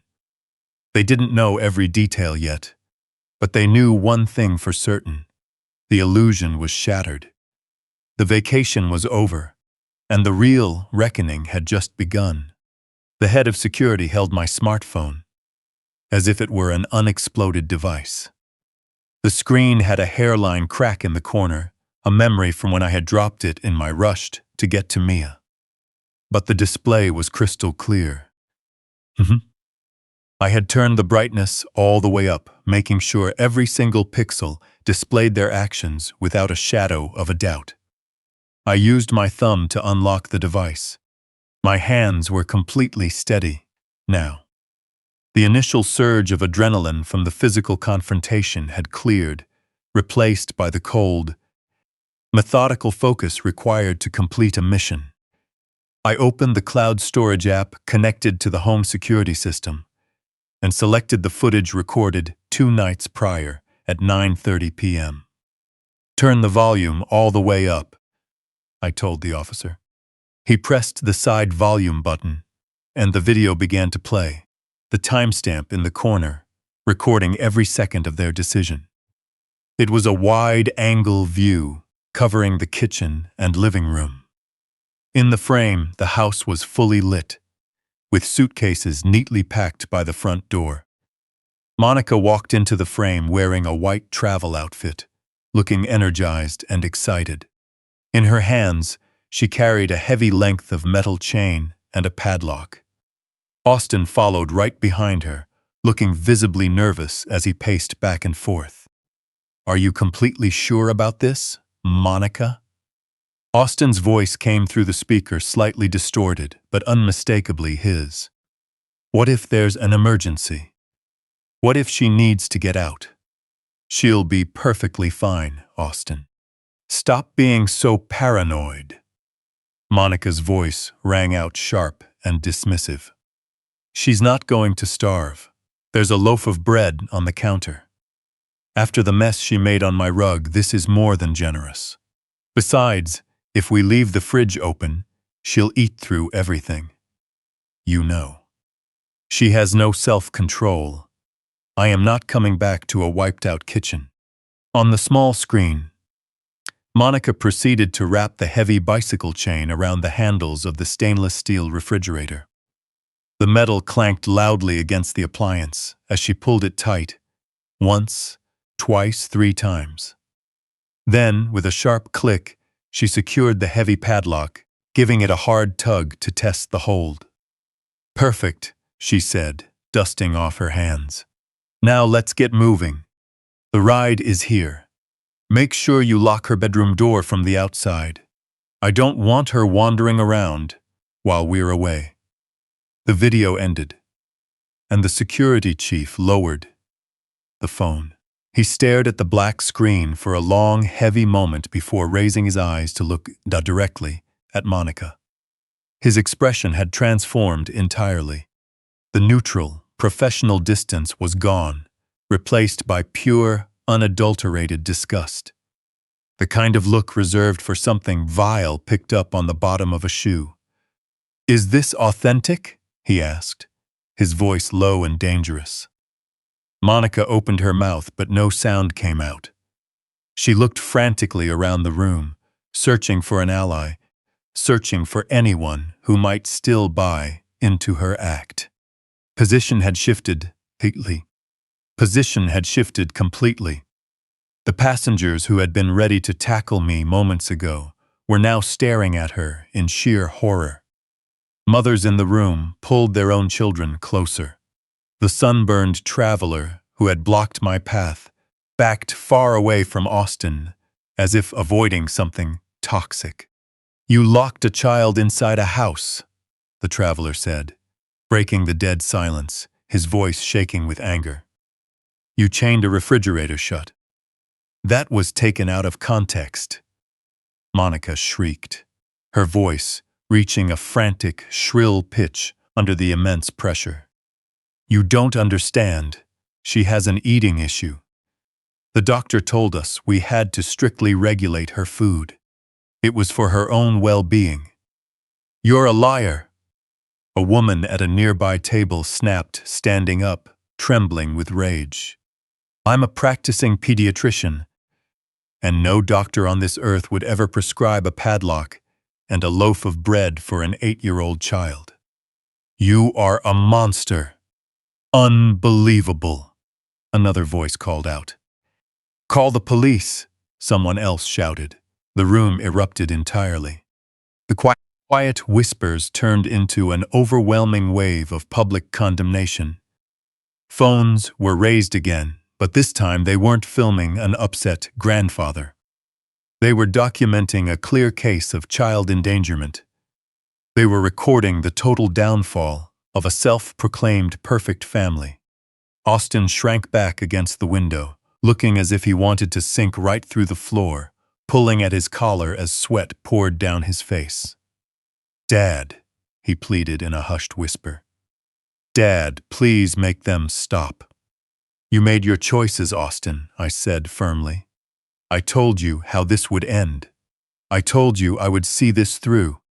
The security chief spoke directly into his radio, his tone sharp and urgent. "Control, this is Alpha 1. We have a severe incident in the main dining area. I need the captain and the first officer to respond immediately. We have a confirmed child endangerment situation." Schlitti. Repeat. "Confirmed child endangerment. Send a transport detail." Monica lunged toward the phone, trying to snatch it from the chief's hand. "Delete that," she screamed hysterically. "You can't play that. That's private property. That was inside my home. You are violating my privacy." The chief caught her wrist firmly, not twisting it but holding her completely steady. "Ma'am, do not put your hands on me. Step back immediately." Suddenly, the crowd parted, and a heavy silence returned to the room, this time out of respect for authority. Captain Johansson walked into the area. A tall man with graying hair and 4 gold bars gleaming on his shoulder straps, carrying the quiet authority of maritime law. He didn't look at the crowd, and he didn't look at the mess on the tables. He walked straight up to his head of security. "Report," the captain ordered. The chief handed him my phone and replayed the video clip. The captain watched the footage intently, taking in the sight of the chain, listening to the recorded dialogue without so much as blinking until the clip finished. Once it ended, he handed the phone back to the chief. He turned to face Austin and Monica, his features as hard as stone. "In my 30 years at sea," the captain said, his voice deep and echoing clearly, "I have dealt with trespassers, fights, and the absolute worst behavior people can display. But I have never witnessed an act as utterly despicable as what you two have done." "Captain, please," Monica attempted to turn on a charming tone, blinking back forced tears. "This is a massive misunderstanding. My father-in-law, he's just extremely vindictive." "Silence." The captain's command cut through the air like a whip. "You no longer hold guest privileges on this vessel. You are no longer passengers. You are a risk to this ship." He turned directly to his security detail. "Escort this man and woman to the holding area immediately. Secure them in separate rooms until we dock back at Port Miami. No visitor access, no exceptions. Secure their personal electronics." "But we paid for a full suite," Austin protested weakly, his voice cracking. "We spent over $20,000. Your financial matters will be handled by the legal system," the captain stated coldly. "Remove them from my sight." 2 officers stepped forward, taking firm hold of Austin and Monica by the arms. Not using plastic ties this time, but applying a professional, unavoidable grip. Monica began screaming at the top of her lungs as she was led toward the exit, shouting about legal action, claiming she was a public figure, screaming that I had destroyed her entire life. Austin didn't make a sound. He simply hung his head, letting himself be led away like a man walking toward a long overdue reckoning. As they were escorted out, the crowd remained completely quiet, watching the pair vanish down the hallway. The captain turned to face me. His tone softened significantly as he looked down at Mia and Leo, who were standing right beside my legs. "Mr. Slater," the captain said softly, "I apologize deeply that you and these children had to experience this on my ship. We will arrange private quarters for the 3 of you for the remainder of the trip back to Florida, fully accommodated." I looked down at Mia, who was looking up at me with wide, clear eyes. The terror that had gripped her for days was finally gone, replaced by a quiet sense of safety. I reached over and gently took Leo's hand as well. "Thank you, Captain," I said, holding my head high. "We'll take the accommodations. But right now, my grandkids need a proper meal." We walked out of the dining room together, stepping past the crowd that respectfully made way for us. For the first time in days, the weight on my shoulders felt manageable. The storm had passed, the task was complete, and I was finally bringing my family home. Here is the continuation of the complete narrative, continuing seamlessly in natural, smooth American voice-over prose, optimized for YouTube and safe for speech synthesis. I watched them being escorted out, my son bowing his head in shame as a chorus of disapproval echoed through the dining room. I felt a deep, hollow ache inside my chest, but I pressed it right back down. He had built his own situation, and now he had to face it. The captain turned back toward me, his expression softening slightly while maintaining a professional distance. "Mr. Slater," he said, "I take it you are their grandfather." "I am," I replied evenly. "And these are the children." "Yes, sir. You took a very direct stance here today," the captain noted. However, ship operations require order. I cannot have you moving freely through the passenger areas while we sort this out. We have official procedures for managing custody and minor safety." "Mlusese, I understand," I said. "I'm not here. Is their safety. My only goal is their safety." "We have secure guest quarters near the bridge," he explained. "It is quiet and isolated. You and the children will remain there until we dock at Port Miami. My staff will arrange proper meals for you. Real food." He looked down at Mia, who was standing behind my leg, holding onto her worn teddy bear. "Little lady," the captain said, kneeling down to her level. "Do you like cheeseburgers?" Mia gave a slow, hesitant nod. "I'll have the kitchen prepare the largest cheeseburger on the ship for you, along with a milkshake if you'd like. How does that sound?" A small, genuine smile appeared on her face. "Yes, please, thank you." The captain stood up and motioned for us to follow. "Right this way." We walked out of the dining room, passing rows of half-eaten veals and tables surrounded by quiet onlookers. This time, we walked with our heads held high. I held Mia's hand in my left and Leo's in my right. What was intended as a luxury escape for my son had turned into a complete reckoning, while for us, it was the start of a long overdue recovery. We left the noise behind, moving toward the quiet security of the upper quarters, finally reaching a place where we could catch our breath. For the first time in 2 days, the air felt clear and unburdened. The quarters near the bridge weren't restrictive, but they carried the quiet, functional feel of a secure outpost. It was compact, efficient, and deeply calm, with the only sound being the low hum of the ventilation system alongside the steady eating of 2 exhausted children. Mia and Leo sat on the floor, leaning back against the bed frame, thoroughly enjoying the cheeseburgers the captain had promised. The quiet focus with which they ate brought a sharp tightness to my chest. They weren't just eating a meal. They were filling a void left by days of neglect and uncertainty. I sat in an armchair by the portal window, looking out at the dark ocean below.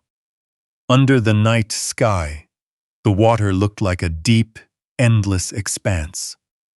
We were moving, heading toward our next point of arrival, but for us, the chaos had stopped. We were in a calm state, waiting for the reality of the legal system to meet us in Miami. I glanced down at my watch. 2 hours had passed since the incident in the dining hall, 2 hours since I had seen my son escorted away by security. I expected to feel a sense of accomplishment. I had protected the children and secured their safety.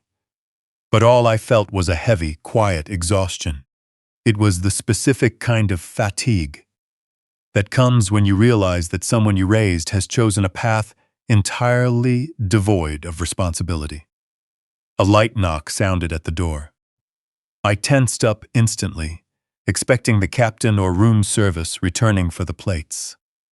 "Stay right where you are," I told the kids.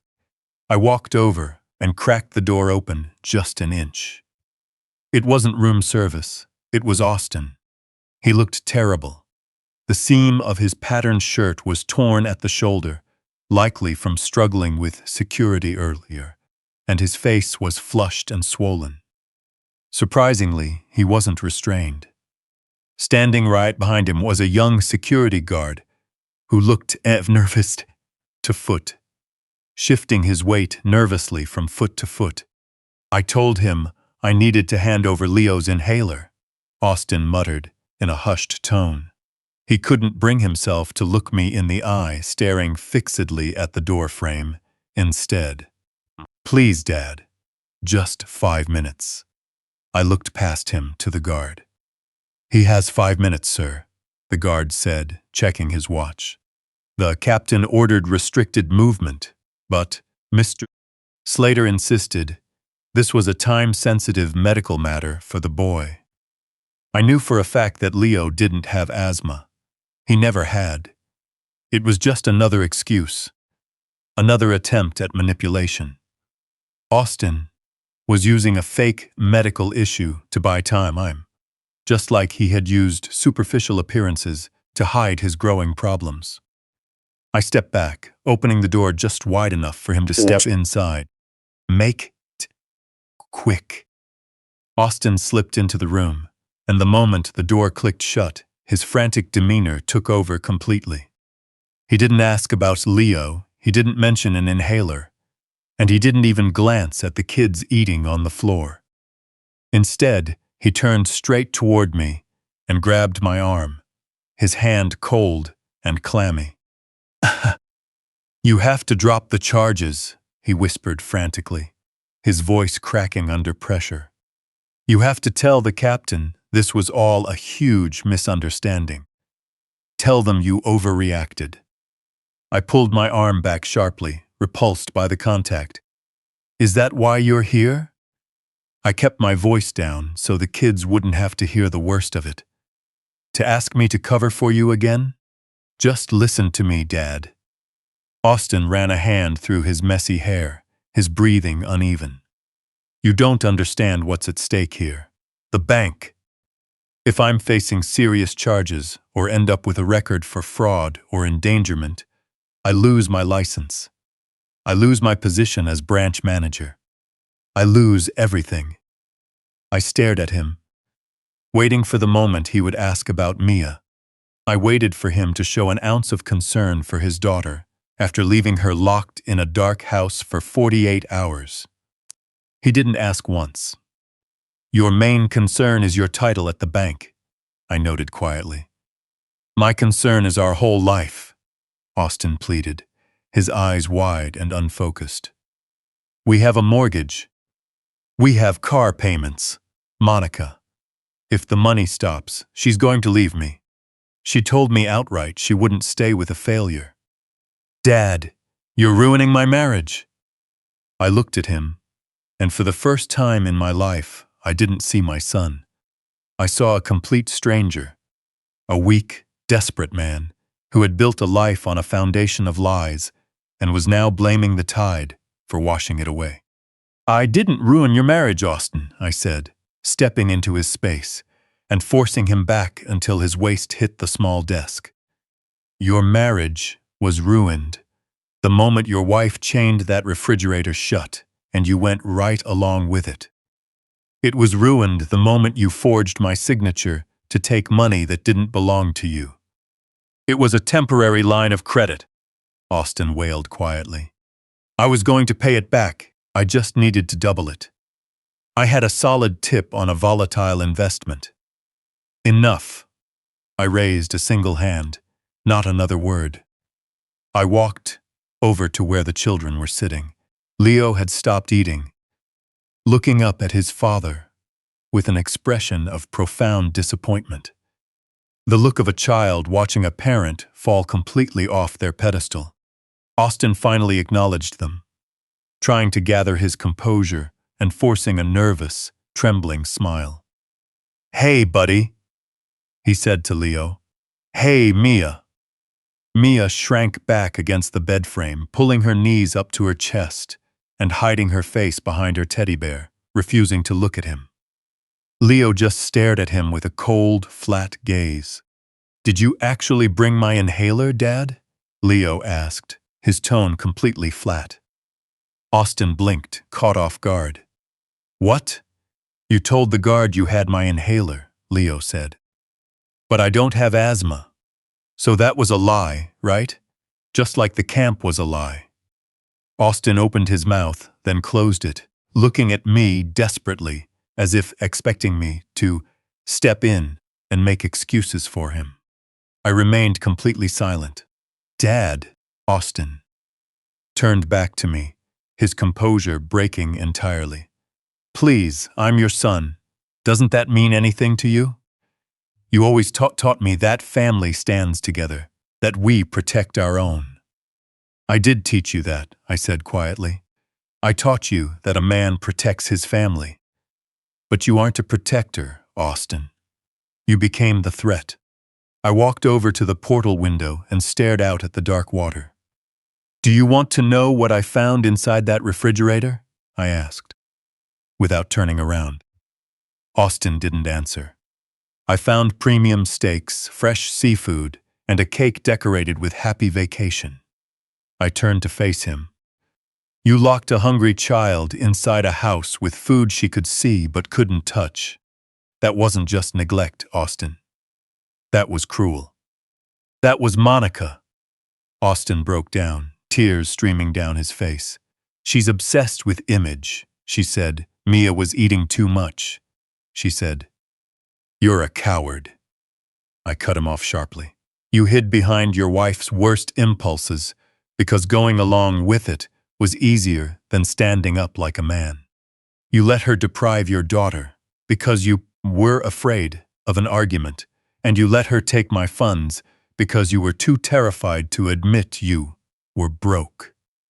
I took a step closer to him. "And now you come in here, not to apologize to Mia, but to beg me to save your reputation. You're afraid of losing a title. You're afraid the neighbors will find out you aren't the successful banker you pretend to be. You're afraid of being broke." I leaned in close enough that he could see the absolute finality in my eyes.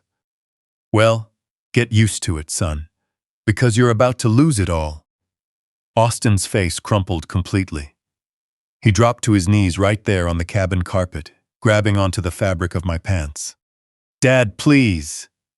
I'll do anything. I'll go to counseling. I'll pay back every single cent. Just don't press legal charges. Tell the captain it was an error. Tell him I'm a good father."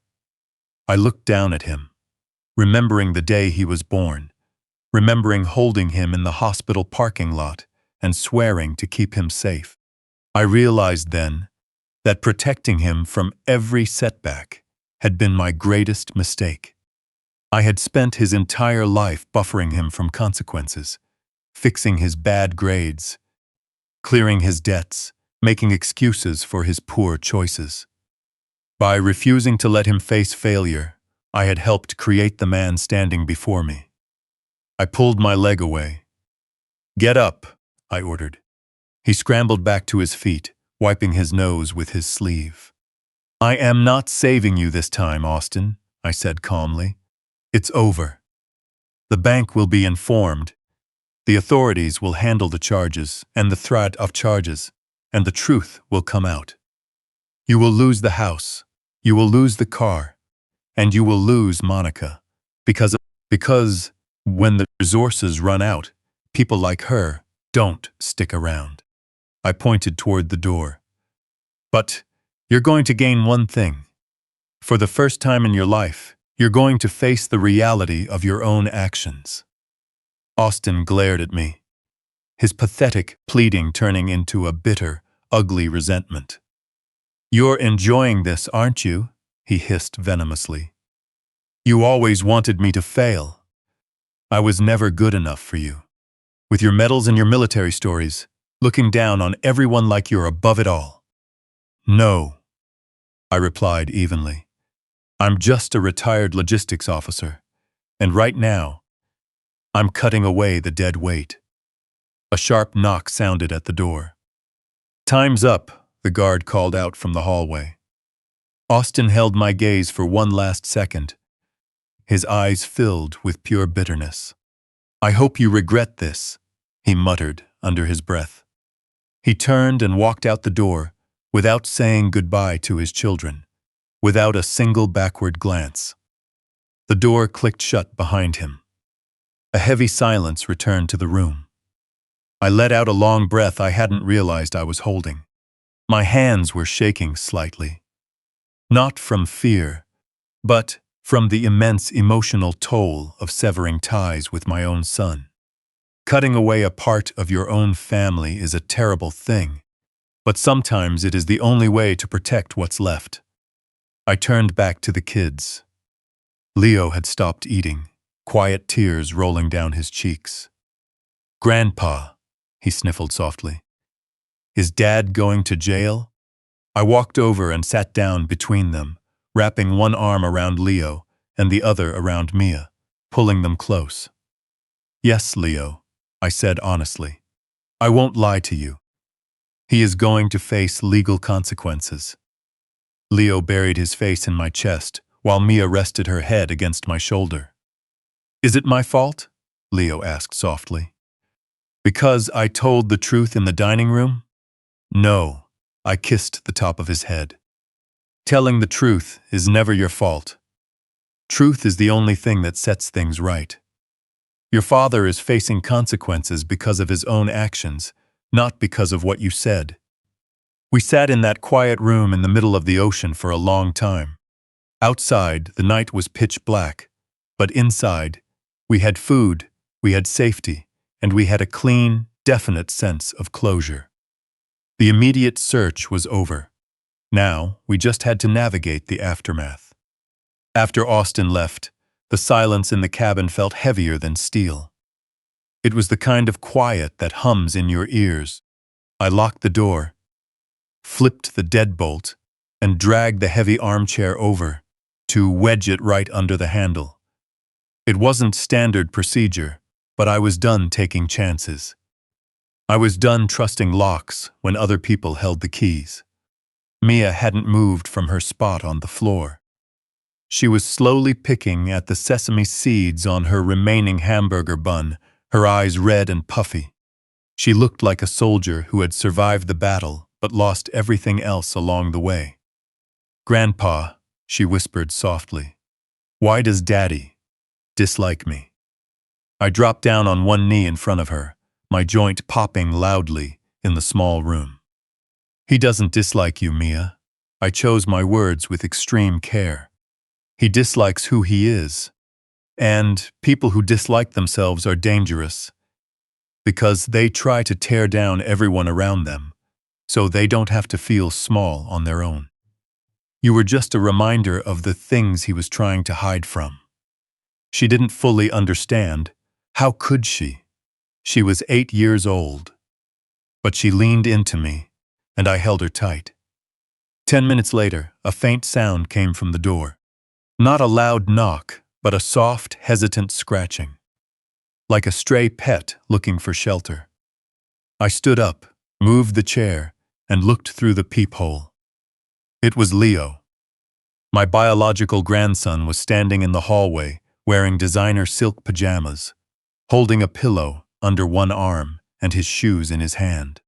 He looked terrified, constantly glancing back toward the elevators, as if expecting someone to drag him away. I pulled the door open. Leo didn't say a word. He just slipped inside, brushing past me, and walking straight to the far corner of the room, sitting down as far from the door as possible. I locked the door again and replaced the chair before turning to look at him. Leo had his knees pulled up to his chest, resting his chin on his knees, swaying slightly back and forth. "Leo," I called softly. "What are you doing here, son?" He raised his head, his face streaked with tears, and his lower lip bleeding slightly from nervous biting. "Mom is throwing things," he whispered. "She broke the lamp and the ice bucket." She said, "Everything is my fault because I spoke up in the dining room." She called me a traitor and said when we get back, she's sending me away to a strict board facility. A surge of anger flared up in my throat. Monica was taking her humiliation out on a 10-year-old boy, punishing him simply because he possessed the moral compass she entirely lacked. "You are not a traitor, Leo." I walked over to him. "You were the bravest person in that room." Leo shook his head violently. "No, I'm not. I'm a liar. I'm just like them." He looked across the room at Mia, who was watching him cautiously while clutching her teddy bear. There were only 5 feet of carpet between them, but it felt like a vast ocean. They had grown up in the same house, yet lived in completely different worlds. Leo treated like royalty, and Mia treated like an afterthought. Leo took a deep breath, reached into his pajama pocket, and pulled out a small item wrapped in a napkin, extending it toward Mia. "I kept this for you," he said softly. "From dinner before Grandpa showed up." Mia hesitated, looking up at me. I gave her a small nod. She crawled forward and took the napkin. Unwrapping it, she revealed a single chocolate truffle. It had melted slightly from the warmth of Leo's pocket, but to Mia it looked like a treasure. "Leo, why didn't you wake me up that night?" Mia asked, her voice carrying no anger, only a quiet sadness. "Why didn't you tell me you were leaving?" It was the question that had hung over us for 48 hours. Leo looked down at his hands, nervously picking at his skin until it bled. "Mom told me, if I woke you up." "We couldn't go," he said, his voice trembling. "She said the ship only allowed 3 people. She said if I told you, or if I made any noise, she'd take away my gaming console. And she said—" He stopped, choked up by sobs. "What did she say, Leo?" I asked gently. "She said you were terrible," Leo cried out. "She told me you stole money from her purse. She said you were dangerous and we had to leave you behind to teach you a lesson. She said if I loved her, I'd help her." Mia stared at him. "I didn't steal anything," she whispered. "I know." Leo sobbed loudly. "I know you didn't." But I wanted to believe her, because I wanted so badly to go on the big boat with the water slides. I was selfish. I just wanted to go swimming. He buried his face in his pillow, letting out a heavy, painful cry. The sound of a child's innocence shattering under the weight of adult manipulation. Looking at him, I realized the full depth of what had been done. Monica hadn't just neglected Mia. She had weaponized Leo, turning him into an unwilling accomplice. She had bought his silence with gifts, poisoned his mind with lies, and forced him to choose between his sister and his mother's approval. It was a burden no child should ever have to carry. Mia moved forward, setting the chocolate aside. She crawled over the remaining space, reached out, and placed a small hand on Leo's shoulder. "It's okay, Leo," she said softly. Leo looked up, his eyes filled with disbelief. "How can it be okay? I left you. You were all alone in the dark." "But you came back," Mia stated simply. "You told the truth to the officers, and you brought me chocolate." Leo dropped his pillow and wrapped his arms around his sister. Mia held him right back, holding on to each other like 2 survivors clinging to the same piece of driftwood after a storm. I sat on the edge of the bed and watched them, feeling my heart ache and heal all at once. For years, I had viewed Leo as a younger version of Austin. I had seen the entitlement, the way he ignored Mia, and the endless demands for expensive things. I had distanced myself, assuming he was already turning into a clone of his parents. I was wrong. He wasn't a clone. He was a captive. He was a victim of a toxic dynamic, just as Mia was the scapegoat. Both had been mistreated, just in different ways. Mia starved of basic care, and Leo fed a steady diet of materialism and emotional pressure. In that moment, My mission changed entirely. When I boarded this vessel, I came solely to retrieve Mia, planning to take her away and leave Austin and Monica to face their own ruin, assuming Leo belonged to their world. But, watching him hold his sister, I knew I couldn't leave him behind. If I left him, he would be completely broken. Monica would punish him endlessly for standing up today, crushing his spirit until he became just like his father. A man driven entirely by fear and lacking any spine. I wasn't going to let that happen. I stood up, walked into the small bathroom, and wet a hand towel with cold water before returning and kneeling beside them. "Clean your face, son." I handed the towel to Leo. He took it and wiped his eyes, looking up at me with a mix of fear and faint hope. "Are you going to send me back, Grandpa?" he asked nervously. "Back to their room?" "No," I said firmly. "But Mom said I have to go back. She said she's calling lawyers." "Let her call," I stated. "She can call whoever she wants. You aren't going back to that room. You're staying right here with me and Mia." "But where do I sleep?" Leo looked around the compact cabin. "There's only one bed." I offered a small smile, my first genuine smile in days. "Have you ever built a defensive bunker, soldier?" Leo shook his head. "Well, you're about to learn." I stood up and grabbed the extra pillows, while Mia gathered the blankets. We moved the small furniture aside, pulled the extra mattress off the frame, and laid it flat on the floor, using the armchair cushions and sheets to build a secure little fort right in the middle of the room. It wasn't a luxury suite or an oceanfront penthouse. It was just a pile of bedding on a cabin floor, but as the three of us crawled in and settled under the duvet, it felt like the safest place on earth. "Grandpa?" Leo whispered in the dark. "Yeah, Leo, are you taking us home?" "I am," I said. "Both of us?" he asked softly. I reached out in the dark, finding his hand with one of mine and Mia's with the other, squeezing them both firmly. "Listen to me," I said, my voice low and steady in the quiet room. "I'm not just your grandfather anymore. I am your protector. I don't care what lawyers your parents try to hire, and I don't care what it costs. I am fighting for both of you. You two are a team now. Slater Unit. Nobody gets left behind ever again. Period." "Promise?"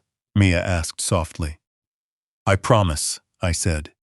I lay there, listening as their breathing slowed down, and they drifted off to sleep, completely exhausted. But I stayed wide awake. My mind shifted right back into operational mode, planning the next phase. Getting off the ship was the easy part. The legal battle ahead was where the real fight lay. Austin would try to retain custody of Leo. Not out of love, but because Leo represented an asset, an heir, and proof of a normal family life. Losing Mia was an inconvenience to them, but losing Leo would be a total blow to Austin's pride. He would use every tactic, every excuse, and every shred of leverage he thought he had. What he didn't realize was what I held in reserve. He didn't know about. He hadn't the original trust documents from 20 years ago. He didn't know the specific terms on his property deeds. And he didn't realize I had spent my entire life preparing for worst-case scenarios. I looked up at the quiet cabin ceiling. Rest up, kids. I thought to myself. Because, when we land in Miami, your grandfather is going to war, and I have never lost a war. I stepped into the compact cabin bathroom, shutting the door behind me until it clicked tightly shut. The space was tight, barely large enough for a man my size to turn around in. The bright overhead light hummed softly, casting long shadows across the white tile. I caught my reflection in the mirror. My eyes were bloodshot, and the lines around my mouth looked deeper than they had just this morning. I looked less like a man who had been in a 2-day dispute and Morris like someone who had spent decades in constant operational duty. Sitting down on the closed toilet lid, I pulled the satellite phone from my heavy jacket pocket. The thick device had been provided by the captain, who explained it was a secure line that bypassed the ship's standard switchboard. I dialed Rachel Stein's number. Rachel wasn't a standard family law attorney. She didn't handle quiet divorces or manage simple estate planning. Rachel was an absolute force in the courtroom. I had met her 10 years ago when the military was resolving a complex logistics dispute involving millions in supply chain contracts. She was the kind of lawyer whose presence instantly shifted the tone of a room. Completely strategic, sharp, and focused purely on outcomes. Right now, I didn't need emotional support. I needed an absolute legal weapon. She picked up on the second ring. "Bill." Her voice came through crisp, clear, and completely alert, despite knowing it was past midnight back in Florida. "I've been waiting for your call. I take it you're on the vessel." "I am," I said. "The immediate situation is contained. The kids are with me, and Austin and Monica are currently being held by ship security." "Good," she said cleanly. "That simplifies the emergency custody filing. Charges of endangerment are nearly impossible to refute when you're held in a maritime detention space. But Bill, we have a much larger issue on our hands." I rubbed my forehead. I assumed the issue was the $25,000 Austin withdrew from my account. "That's just the surface," Rachel said, her voice dropping to that measured tone she used when delivering critical news. "After you called about the withdrawal, I ran a comprehensive financial audit on Austin. I wanted to see if he was hiding funds in secondary accounts. I didn't find hidden cash, Bill. I found debt, massive debt." "How much?" I asked. "Bill, are you seated?" "I am." "Over the last 18 months, Austin has leveraged every single asset he could get his hands on." Rachel continued relentlessly. "It started with high-limit credit cards. He maxed out 5 of them. Then he took out personal loans, unsecured, high-interest lines. He ran through all of that. But it didn't stop there." She paused, the faint static of the satellite link filling the silence between us. "6 months ago, he executed a power of attorney document," she explained. "He used it to take out a massive equity line against your primary property. The home you paid off in full, the one you held outright. Or at least, the home you thought you held outright."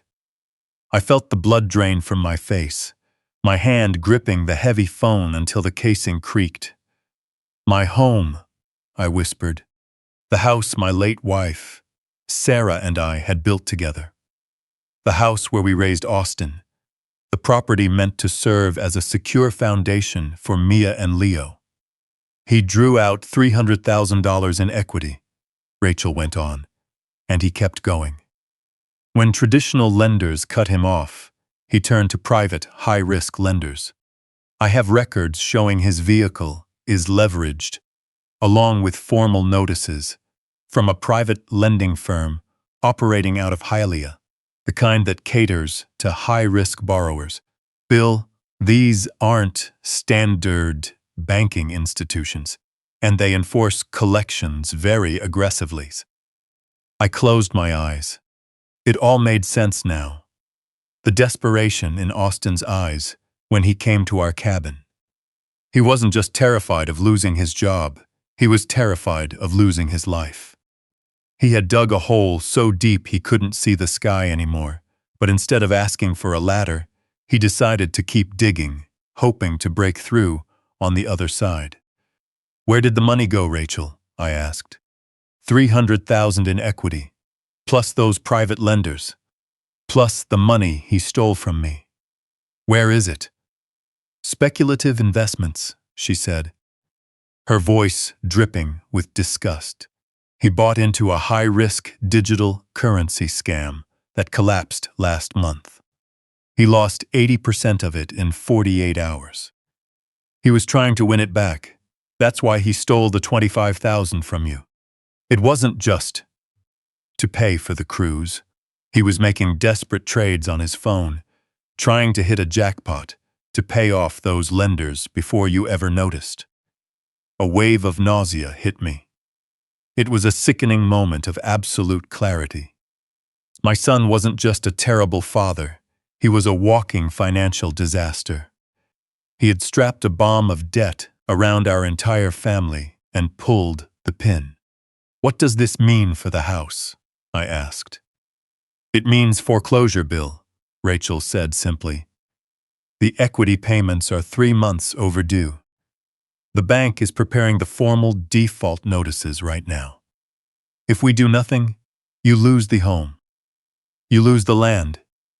In 60 days, you're out on the street." I sat in the quiet bathroom, listening to the soft hum of the fan. 60 days. I was 68 years old. I had my pension and some savings. But in this market, I couldn't buy a new place.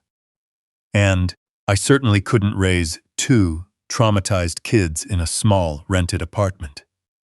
Austin hadn't just abandoned his daughter for a vacation.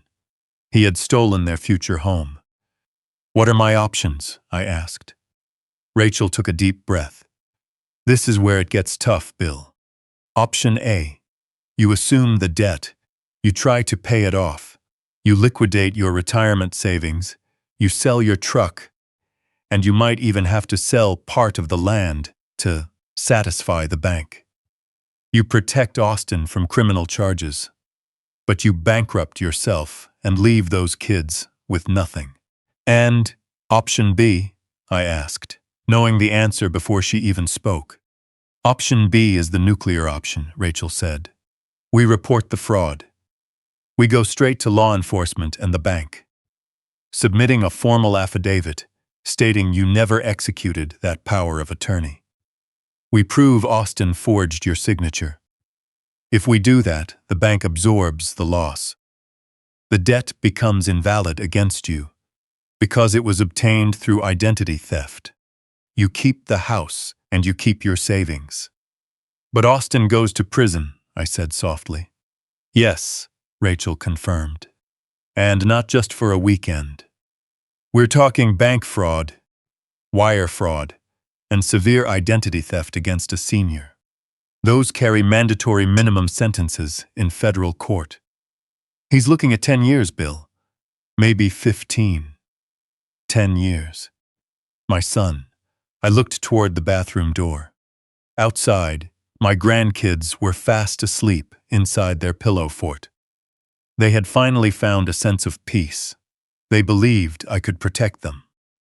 They believed their grandfather could fix everything. If I chose option A, if I tried to shield Austin, I would break my promise to them. I would throw away the resources needed to raise them, keep them fed, and give them a stable home. I would be sacrificing the innocent to save the guilty.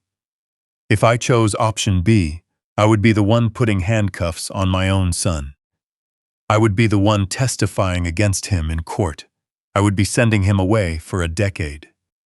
"Bill," Rachel's voice cut through the silence. "I need to know how you want to proceed. The financial institutions open in 5 hours. If we're filing a fraud claim, we need to strike before the foreclosure moves forward. We need to act first." I stood up and looked in the mirror again. The man staring back had tears in his eyes, but his gaze was as hard as iron. It was the look of a commander who had just ordered an artillery strike on his own position to stop the enemy from advancing. Austin had made his choice. He made it when he picked up the pen and forged my name. He made it when he chained that refrigerator shut. He made it when he chose his own greed over his family. Now, I had to make mine. I thought about the yellow note resting on top of that lobster. Be good. Austin had never been good.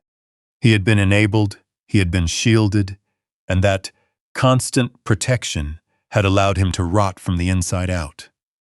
Saving him now wouldn't help him. It would only allow him to destroy everything else left standing. "Rachel," I said. "I'm here, Bill. File the claims." There was a brief silence on the line, a moment of solemn respect. "Are you sure?" she asked softly. "Once I submit this documentation, there's no walking it back. Federal prosecutors will take over immediately." "I'm sure." My voice was surprisingly steady. "He stole my home. He stole my grandkids' future. He isn't acting like my son, Rachel. He's a threat. Cut him loose."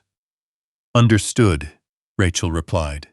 "When you dock in Miami, I'll have the formal paperwork ready for your signature. I'll meet you right at the pier alongside the authorities." "One more thing," I added. "Go ahead. Those private lenders. The ones in Hialeah." "I'll handle them," Rachel said, and I could almost hear the sharp smile in her voice. "I'll attach a cease and desist notice to the fraud filings. Once they realize federal authorities are involved and the debt is tied to an active criminal investigation, they'll scatter like roaches. They won't want any federal scrutiny. They'll write it off and disappear." "Thank you, Rachel. Get some rest, Bill. You've got a tough day ahead tomorrow." I ended the call and sat there for another minute, just breathing. I felt a strange sense of weight lifting. The decision was devastating, but it was right. It was a necessary operation to remove the damage before it spread. I washed my face with cold water, dried my hands, unlocked the door, and walked back into the cabin. The room was dark and quiet. I walked over to the pillow fort. Mia was sleeping with her thumb near her mouth, holding tightly onto Leo's sleeve. Leo was snoring softly, his face relaxed, looking like a child again, completely freed from the pressure his mother had placed on him. I lay down on the floor beside them. I didn't have a pillow, but I didn't care. I stretched my arm over them, forming a physical shield. Austin was going to lose everything: his freedom, his reputation, and his status. He was going to spend the next 10 years reflecting on where it all went wrong, but this family. The three of us, right here on the floor. We were going to be okay. We were going to plant a garden. We were going to bake real, fresh bread. I closed my eyes as the ship rocked gently, carrying us toward the morning. I was ready. I was the final line of defense, and nothing was ever going to harm these children again. The final stretch back to Miami was a blur of gray ocean and heavy silence. Icon of the seas, which had looked like a luxury paradise just 2 days ago, now felt like a giant steel enclosure. When the ship's thrusters finally fired up to guide the vessel into its berth at Port Miami, the vibration rattled straight through the deck. It was the sound of reality crashing right back into our lives. I stood on the lower gangway deck, holding Mia's hand in my left and Leo's in my right. We didn't join the rest of the passengers. We didn't mix with the crowd carrying souvenirs and duty-free bags toward customs. Instead, we were guided through a private exit by the first officer and 2 security guards. Walking ahead of us, flanked by 4 ship officers, were Austin and Monica. They looked like complete shells of their former selves. Austin's shirt was crumpled and stained with sweat. He walked with his head down, staring fixedly at his shoes, as if they were the only things keeping him grounded. Monica, on the other hand, was still trying to maintain an illusion. She had reapplied her makeup and fixed her hair, holding her chin up and staring straight ahead, refusing to acknowledge the guards holding her arms. She was walking toward her holding area with a strange defiance, the kind held by someone who still believed calling a manager could fix everything. We stepped off the metal ramp onto the concrete pier, and the Florida heat hit us instantly, thick, humid, smelling of salt and fuel. But unlike the warmth in Nassau, this heat felt like being under a spotlight. Waiting at the bottom of the ramp weren't taxi drivers or tour buses. There were 3 dark, government-issue SUVs. Standing beside them were law enforcement officers in tactical vests along with representatives from the Miami-Dade Police Department. Standing right in front of them, looking entirely unyielding, was Rachel Stein, my attorney. She was holding a thick folder. When she saw me, she didn't smile. She simply gave a sharp, professional nod, acknowledging that the plan was in motion. The ship's security team stopped at the base of the ramp, handing over documentation to the lead federal officer, a tall man wearing sunglasses, with a jawline that looked like it could crush iron. Austin stopped dead in his tracks. He looked at the vehicles, looked at the gear on the officers' belts, and the reality of the situation finally pierced through his denial. His knees visibly gave out, and the guards had to catch him under the arms to keep him upright. Monica, however, let out a sharp, unbelievable laugh. "Is all of this really necessary?" she demanded, her voice loud and echoing off the hull of the ship, creating a massive scene over a minor family disagreement. "Do you have any idea how much we pay in taxes? We are top-tier loyalty members with this cruise line." The lead officer stepped forward, keeping his sunglasses on. "Monica Slater?" he asked calmly. "It's Mrs. Slater," she corrected, snapping her fingers. "And before I say another word to any of you, I demand to speak with my legal representation." "Monica Slater and Austin Slater," the officer interrupted, his voice flat and completely unbothered. "You are being taken into custody under federal warrants for bank fraud, wire fraud, severe identity theft, and child endangerment." He gestured to the officers beside him. "Process them." "No!" Monica shrieked, trying to twist out of the guard's grip, only to be promptly restrained by an officer. "You can't touch me. This is a complete mistake. Bill set this up."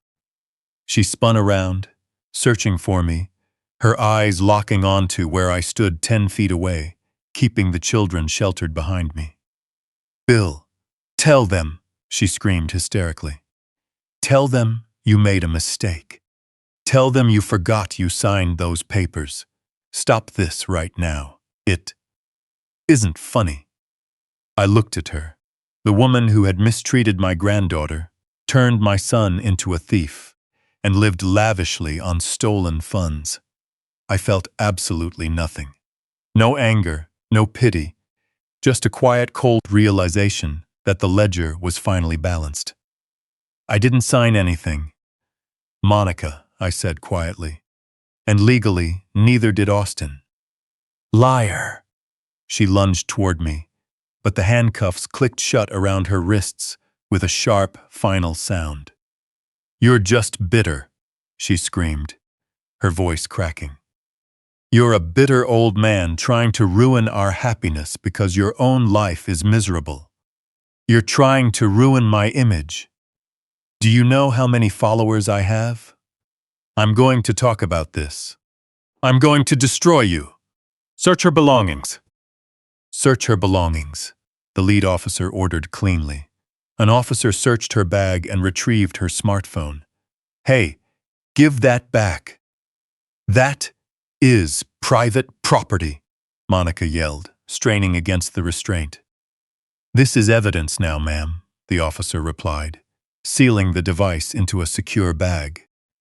Austin didn't fight at all. As the officer approached him, he slowly turned around and offered his wrists, quietly crying, as he looked over the officer's shoulder, straight at me. He mouthed 2 words. "I'm sorry I didn't respond."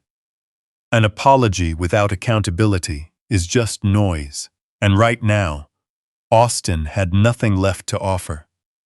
They guided them toward the SUVs. The scene was drawing attention now. Dock workers paused their equipment, and passengers looking down from the upper decks were taking photos and pointing. Monica Slater was finally getting the attention she had always chased. She was the absolute center of focus. Except the story had shifted from a lifestyle post to a criminal investigation. As they guided Austin into the back of the first vehicle, he looked over at Leo. "Leo, son," Austin's called out, his voice raspy. "Be good, okay? Listen to your grandfather." "I will," Leo said, standing stiffly by my side. He didn't wave, and he didn't cry. He simply watched his father disappear behind the tinted glass. He learned a lesson that day no school could teach. Actions carry real consequences, and some mistakes can't be undone with an apology or a gift. Monica fought until the very last second. As they tried to place her into the second vehicle, she braced her feet against the doorframe. "I didn't do anything wrong," she screamed out to the sky, to the ship, to anyone listening. "I am a good mother. I left her food. She had bread. She's making it all up. That girl is a liar." The officer carefully guided her head to clear the frame and secured her inside, shutting the door firmly. Her muffled shouts were cut off instantly. The silence that followed was heavy. Gulls called overhead, and the water lapped against the wooden pilings below. Rachel walked over to us, looking down at the kids before turning to me. "Are they all right?" she asked softly. "They will be," I said. The lead officer stepped up, taking off his sunglasses. He looked exhausted. "Mr. Slater, we have everything we need. The digital evidence you provided from the vessel, combined with the financial records Rachel submitted, makes this case ironclad. We're recommending no bail. They pose a flight risk and have shown a clear pattern of intimidation." "Thank you," I said. "We'll need formal statements from you and the children later," he added. "We have a dedicated support center near the station. It's comfortable, quiet, and equipped for kids. They can speak with specialists rather than sitting in an interrogation room." I nodded. "That works. We're ready." I looked down at Mia. She was staring at the spot where Monica's vehicle had just driven off. She was shaking slightly, not out of fear, but from the sudden release of tension. The threat was gone. The nightmare was over. "Is she ever coming back, Grandpa?" Mia whispered. "No. Sweet for a very long time. Not for a very long time." We turned and walked toward Rachel's car, holding both of their hands tightly in mine. Behind us, the massive cruise ship loomed, a towering monument to excess and superficial appearances. But we were walking away from it, heading toward my reliable old truck, toward my home, and toward a smaller, simpler, but entirely honest life. The handcuffs had closed on them, but for us, that sound marked the moment the doors to our freedom finally opened. We were finally clear. The family court building in downtown Miami smelled of floor wax and stale coffee, a place where illusions went to break apart, and the harsh realities of broken homes were processed mechanically every 15 minutes. For us, however, this wasn't just another legal proceeding. This was the final stand. I sat on a hard wooden bench in the front row. To my left sat Rachel Stein, wearing a sharp charcoal suit, looking completely focused and ready. To my right sat the court-appointed advocate, a soft-spoken woman named Mrs. Higgins, who had spent the last 2 weeks interviewing Mia and Leo. Across the aisle sat Austin and Monica. They weren't wearing designer clothes. Today, they were wearing standard-issue orange jumpsuits. their wrists secured by light restraints at their waists. The transformation was striking. Without the expensive watches and tailored shirts, Austin looked remarkably small, like a child playing dress-up in clothes far too big for him. Monica looked worse. Her styled hair had grown out at the roots. Her makeup was completely gone, and her face carried a bitter, angry glare. She kept glancing toward the back of the courtroom, where the press was strictly barred, looking for an audience that wasn't there. "All rise," the bailiff called out. Judge Elena Vance walked briskly up to the bench, a woman in her 60s with eyes that looked like they had seen every possible variation of human misconduct. She didn't look at the attorneys. She looked straight at the two defendants. "Be seated," she ordered cleanly. "We are here to determine permanent custody arrangements for Leo Slater and Mia Slater. We are also addressing the petition for the complete termination of parental rights submitted by Mr. William Slater." Austin's public defender stood up, a young man in a simple suit who looked visibly uncomfortable, fully aware he was standing in front of an overwhelming case. "Your Honor," he began, his voice wavering slightly. "My clients acknowledge that mistakes were made. However, they believe that terminating parental rights entirely is an extreme measure. They are willing to enter counseling and complete parenting courses. They care for their children, and they believe that with time and rehabilitation." Judge Vance raised a single hand, stopping him mid-sentence. "Counsel," the judge said coldly, "I have reviewed the official police reports from Port Miami. I have viewed the video evidence showing a locked refrigerator. I have read the psychological evaluations of these children. Do not waste this court's time using the word mistakes. This was not a mistake. It was systematic mistreatment." She turned her gaze toward Rachel. "Attorney Stein," the judge said, "you noted additional financial evidence on record related to child welfare." Rachel stood up smoothly, needing no notes, having mastered every detail of the case. "Yes, Your Honor," Rachel stated. "While the criminal charges regarding bank fraud and property theft are proceeding through federal court, we uncovered a specific financial matter directly relevant to the defendant's fitness as parents. Sans is..." Rachel stepped toward the evidence table, picking up a document sealed in a protective sleeve. 13 years ago, when William Slater's late wife passed away, she left a modest inheritance. Mr. Slater did not spend those funds. He placed them into a protected trust, specifically set aside for his grandchildren's future education.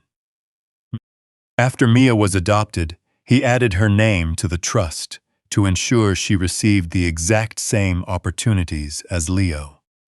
I saw Austin's shoulders go rigid. He hadn't realized I knew about this part. He thought I only knew about the house. Rachel continued. "The trust was established with strict conditions. Withdrawals could only be made for educational expenses or severe medical emergencies, requiring the explicit signature of the trustee. William Slater." She handed the document to the bailiff, who presented it to the judge. 2 days before, the defendants boarded that cruise ship. Rachel said. $25,000 was drawn from that trust. The reason listed on the bank form was that Mia Slater required urgent medical care. The courtroom fell dead silent. "Urgent medical care," the judge repeated, looking over the paper. Rachel nodded. "There was no medical care, Your Honor. Mia was in good health. The funds were withdrawn in cash, and by tracking the serial numbers, we verified that those exact funds were used to pay for an upgrade to the Royal Loft Suite on Icon of the Seas." Rachel paused, letting the weight of those words settle over the room. "Your Honor, they didn't just leave Mia behind. They took her education fund to pay for the very luxury trip that excluded her. They used her future to finance her abandonment. I glanced over at Monica. For the first time, she lowered her head. Even she, with all her arrogance, couldn't spin this. Taking from your own child's future was a line that crossed beyond simple family dysfunction into complete betrayal. Rachel held up a final document. "And this," she said, "is the withdrawal slip bearing William Slater's signature. As proven by handwriting experts and Mr. Slater's sworn affidavit, he was not at the bank that day. He was working at home." The signature was forged by Austin Slater, who utilized his position cancer to bypass standard security protocols, the CADIS cancer protocols. The judge reviewed the documents carefully, adjusting her glasses as she examined the signature before looking up at Austin. "Mr. Slater," the judge asked, her voice dangerously calm, "do you have anything to say?" Austin stood up, his restraints clinking against the wooden table. He looked over at me, searching for the father who used to stand up for him, the father who paid his tuition, the father who smoothed over his mistakes. But that father wasn't there. Standing in his place was the retired logistics officer, who had just cut off his supply lines. Austin stammered out. "I was going to put it back. Once my investments recovered, I was going to return the principal plus interest." "So it's true," the judge stated flatly. "You gambled your daughter's education fund on high-risk internet schemes?" "It wasn't gambling," Austin cried out, desperation cracking his voice. "It was an investment. I did it for the family. I wanted to give them a great life." "You did it for yourself," the judge barked back. She slammed the folder shut, the sound echoing through the room like a gunshot. "I have heard enough." She picked up her gavel, proceeding without hesitation or consultation with her clerk. "In the matter of Slater v. Slater, this court finds that the defendants, Austin Slater and Monica Slater, have demonstrated a complete criminal disregard for the physical, emotional, and financial well-being of these children. This court finds them entirely unfit to exercise parental rights under any legal definition. Node. She turned her gaze toward me. Full, permanent, legal and physical custody of Leo Slater and Mia Slater is hereby granted to Mr. William Slater. She turned back to face Austin and Monica. Furthermore, the judge continued, I grant the petition for the total termination of parental rights. You have forfeited the privilege of parenthood. You are barred from contacting these children until they reach 18 years of age. And even then, only if they independently seek you out. Though given what I have seen today, I highly doubt they will. No, Monica shrieked, leaping out of her chair and knocking it over. You can't do this. They are my children. I built my entire online presence around them. You are ruining my life. Bailiffs, remove them, the judge ordered, without raising her eyes. 2 bailiffs stepped forward, seizing Monica by the arms. She struggled frantically, shouting about her rights, her social media presence, and claiming it was all a setup. Austin offered no resistance at all. He went completely limp in the officer's grip, his feet dragging along the floor as he was led away. I watched them be escorted out, listening as the heavy double doors swung shut behind them. The silence that followed wasn't empty. It was full of relief and a quiet promise of safety. The judge looked over at me, her expression softening. Mr. Slater, she said gently, I wish you the best. You have a long road ahead, and raising children at this stage in life is no small task.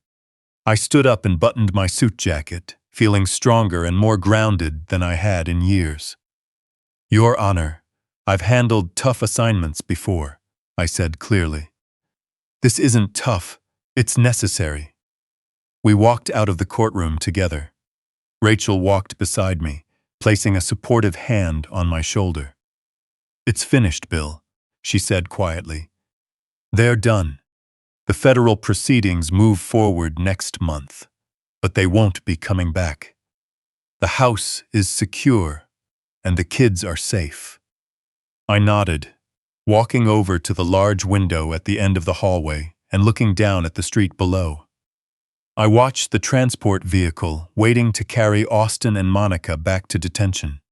I thought about the money tucked away in my boot, the panic in Mia's voice when she first called, and Leo's quiet tears in the cabin. It had cost me a son. It had cost me my peace of mind. It had cost me the illusion of a quiet retirement. But as I turned away from the window to head home, with the two children waiting for me in the lobby, I knew I had made the only choice that truly mattered. I had traded a lie for the truth. And the truth, even when heavy, felt like solid ground beneath my feet. The farmhouse we bought sits on 4 quiet acres, nestled in the hills of North Carolina. It's a simple, modest home. The floorboards creak when you walk on them, and on windy nights, the breeze whistles down the chimney, but it is completely ours. Paid for in full, and above all, entirely safe. I stood at the kitchen island, kneading a loaf of sourdough bread. Baking had become a daily ritual for me. A hands-on, grounding process of turning basic ingredients into something nourishing. It's honest work. You can't shortcut bread dough. If you rush it or handle it roughly, it simply won't rise. Through the window over the sink, I could see Leo outside. He wasn't staring at a screen or worrying about expensive clothes. He was holding a tennis ball, playing fetch with the 2 rescue dogs we adopted from the shelter last month. Wearing grass-stained jeans and an old t-shirt, he was laughing out loud, a deep, genuine laugh that echoed across the yard. Mia sat at the kitchen table behind me, drawing. Over the last 6 months, she had filled 3 entire sketchbooks with drawings of trees, the dogs, and our home. "Grandpa?" She held up her page. "Look." It was a drawing of the 3 of us standing in front of the farmhouse, complete with a bright sun wearing sunglasses in the corner. "That's beautiful, sweetheart." I wiped the flour from my hands. "Let's put it on the fridge." The refrigerator, an appliance that once represented a source of fear for her, was now covered entirely in her artwork. Inside, it was stocked with fresh food, milk, and fruit, and it was never locked. Sometimes Mia would still open it just to check, staring inside for a second, smiling softly, and closing the door. It was her way of reminding herself that she was safe. The crunch of gravel in the driveway announced the arrival of the mail delivery. I walked down to the mailbox at the end of the lane. The air was crisp, carrying the fresh scent of pine and soil. I waved to the mail carrier, and he waved back. He didn't know my background or the story behind the news articles from months ago. To him, I was just Bill, the veteran who bought the old Miller property. I sorted through the mail as I walked back. An electric bill, a garden catalog, coupons for farm supplies. Then I paused. The final envelope was plain white, stamped in red ink. Federal Correctional Institution. Low security. The name in the corner read, Austin Slater. I stopped right in the middle of the driveway. The sun felt warm on my shoulders, but the envelope felt cold in my hand. I hadn't heard from him in 6 months. Rachel mentioned he had attempted to reach out, but I had blocked the lines from the facility, cutting off direct contact. Yet, letters always managed to find a way through. I walked inside and set the letter on the counter, right next to the rising bread dough, making no attempt to hide it. "What's that, Grandpa?" Leo asked, coming in through the back door and wiping his boots on the mat. "Just a notice," I said quietly. "Nothing we need to worry about." I waited until later that evening, long after the kids were fast asleep and the house was still. I sat in the armchair by the stone fireplace, listening to the wood crackle as it kept the evening chill away. I picked up the letter and opened it with a small knife, pulling out a page of lined yellow paper covered in messy, frantic writing. "Dear Dad," it began. I scanned through the lines quickly. It was exactly what I had anticipated. No genuine accountability. No questions about how Leo was doing in school, and no concern for Mia's well-being. It was simply a long list of grievances. The food was awful. The guards were strict. Monica was filing for divorce and blaming him for everything. He needed funds for his commissary account, and he wanted me to finance an appeal. "I found faith, Dad. God told me you would forgive me." Reading those words almost made me laugh out loud. Austin hadn't changed. He was just looking for a new angle, trying to adapt to his surroundings without addressing any of the real issues beneath the surface. At the very end of the page, he made a demand framed as a plea. "You owe me this, Dad. You raised me. You can't just leave your son here." I set the letter down and looked at the fire, watching the orange and yellow flames consume the oak logs, reducing them to ash to warm the room.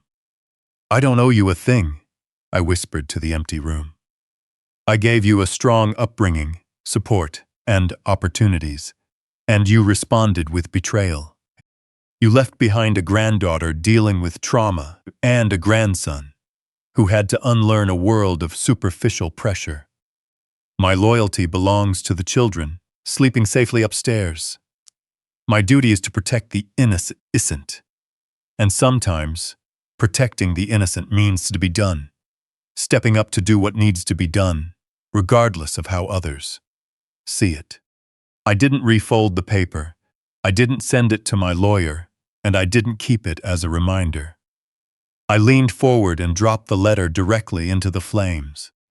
It landed on a burning log, the edges curling and turning black within seconds before the fire swallowed the page entirely.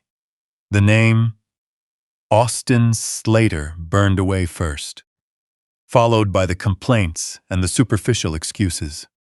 I watched until it was reduced to a soft gray ash floating up the chimney into the night sky. I leaned back in my chair, feeling the last bit of tension leave my shoulders. People often say that family is everything, that blood is thicker than water, and that you should always forgive and forget. They are mistaken. Family isn't defined strictly by shared DNA. It's defined by who stands by you when things get difficult and who steps up to protect you. To protect this family, I had to cut away what was causing us harm. It was one of the hardest things I've ever done. But looking around this quiet house, listening to the peace that replaced the old lies, I know without a doubt that I made the right choice. My name is Bill Slater. I am a father, and I am a grandfather. And finally, we are free.